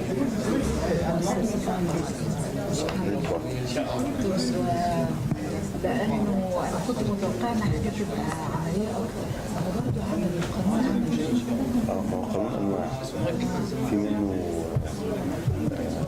عملي ومعظمه عملي، في جزء كبير منه نظري. الجزء الكبير ده مش متغير. الجزء المتغير هو الجزء العملي، لأن القوانين ثابتة لكن التطبيقات متغيرة كده يعني. النهارده كان قدامي إشكالية قانونية سبحان الله على القانون رقم 21 ل 2006 مؤسسات الخاصة مش عارفة بين الضبطات له علاقة بالشغل طبعا. القانون اللي هو قانون الجمعيات والمؤسسات الخاصة مظبوط. مش قادرة أعرف إيه الفرق بين المؤسسة الخاصة ذات الدفع العام بخضع لقانون 21 سنة 2006 بس المؤسسة الخاصة برضه ذات الدفع العام بخضع أنا محتاج آكل كده. الجمعيات والمؤسسات. لا أنا بقول لك يعني على محتاج آكل عشان برضه السؤال ده. لا هو أصلا التعريفات ايش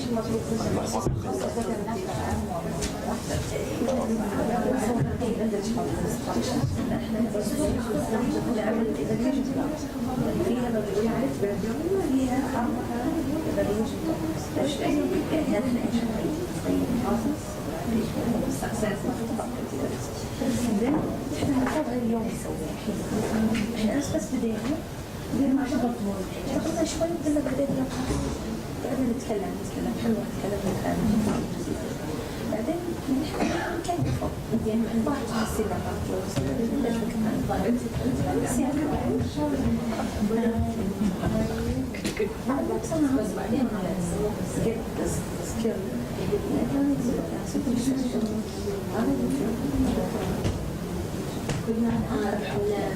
بس هذا البرنامج ناصر ولا شيء احنا كمان وأنا في الدوام ليس الكارثة الشخصية والطاقة ربنا قال ليش لا يعني ليه ندخل فأنا قال يعني أسوي ريسيرش فقررنا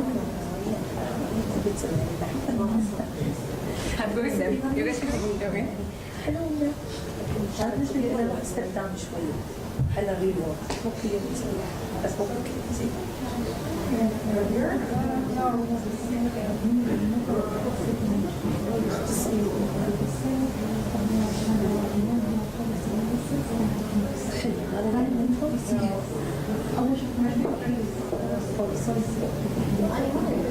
احس ان هذه شوي تخصص بس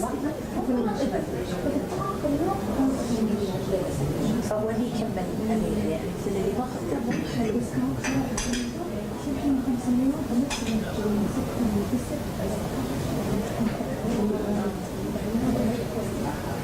يعني شوفي انا قلت تعالى عشان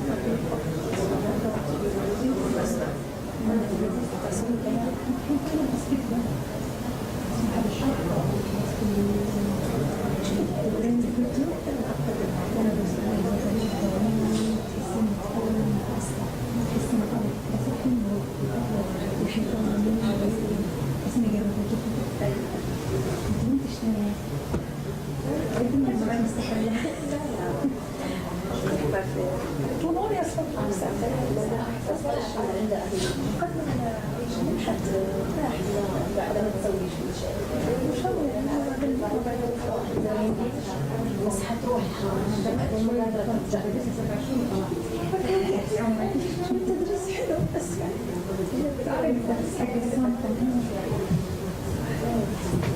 أنا بعد أسوي في أسماء إيه لا أيزي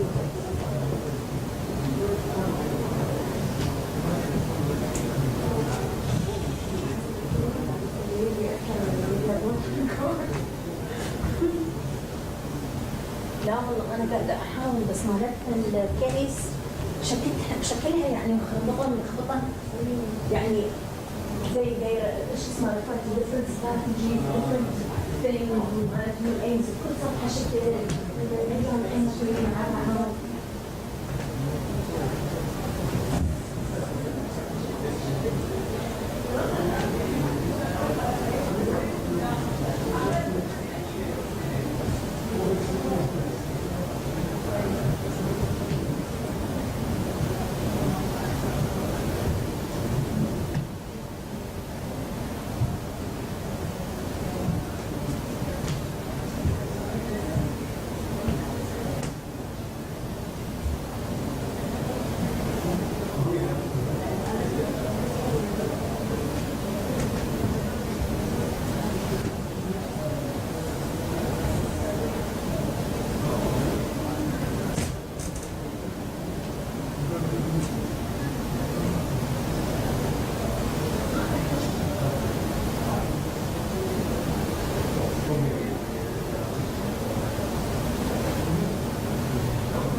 I'm hungry, but they only have sandwiches.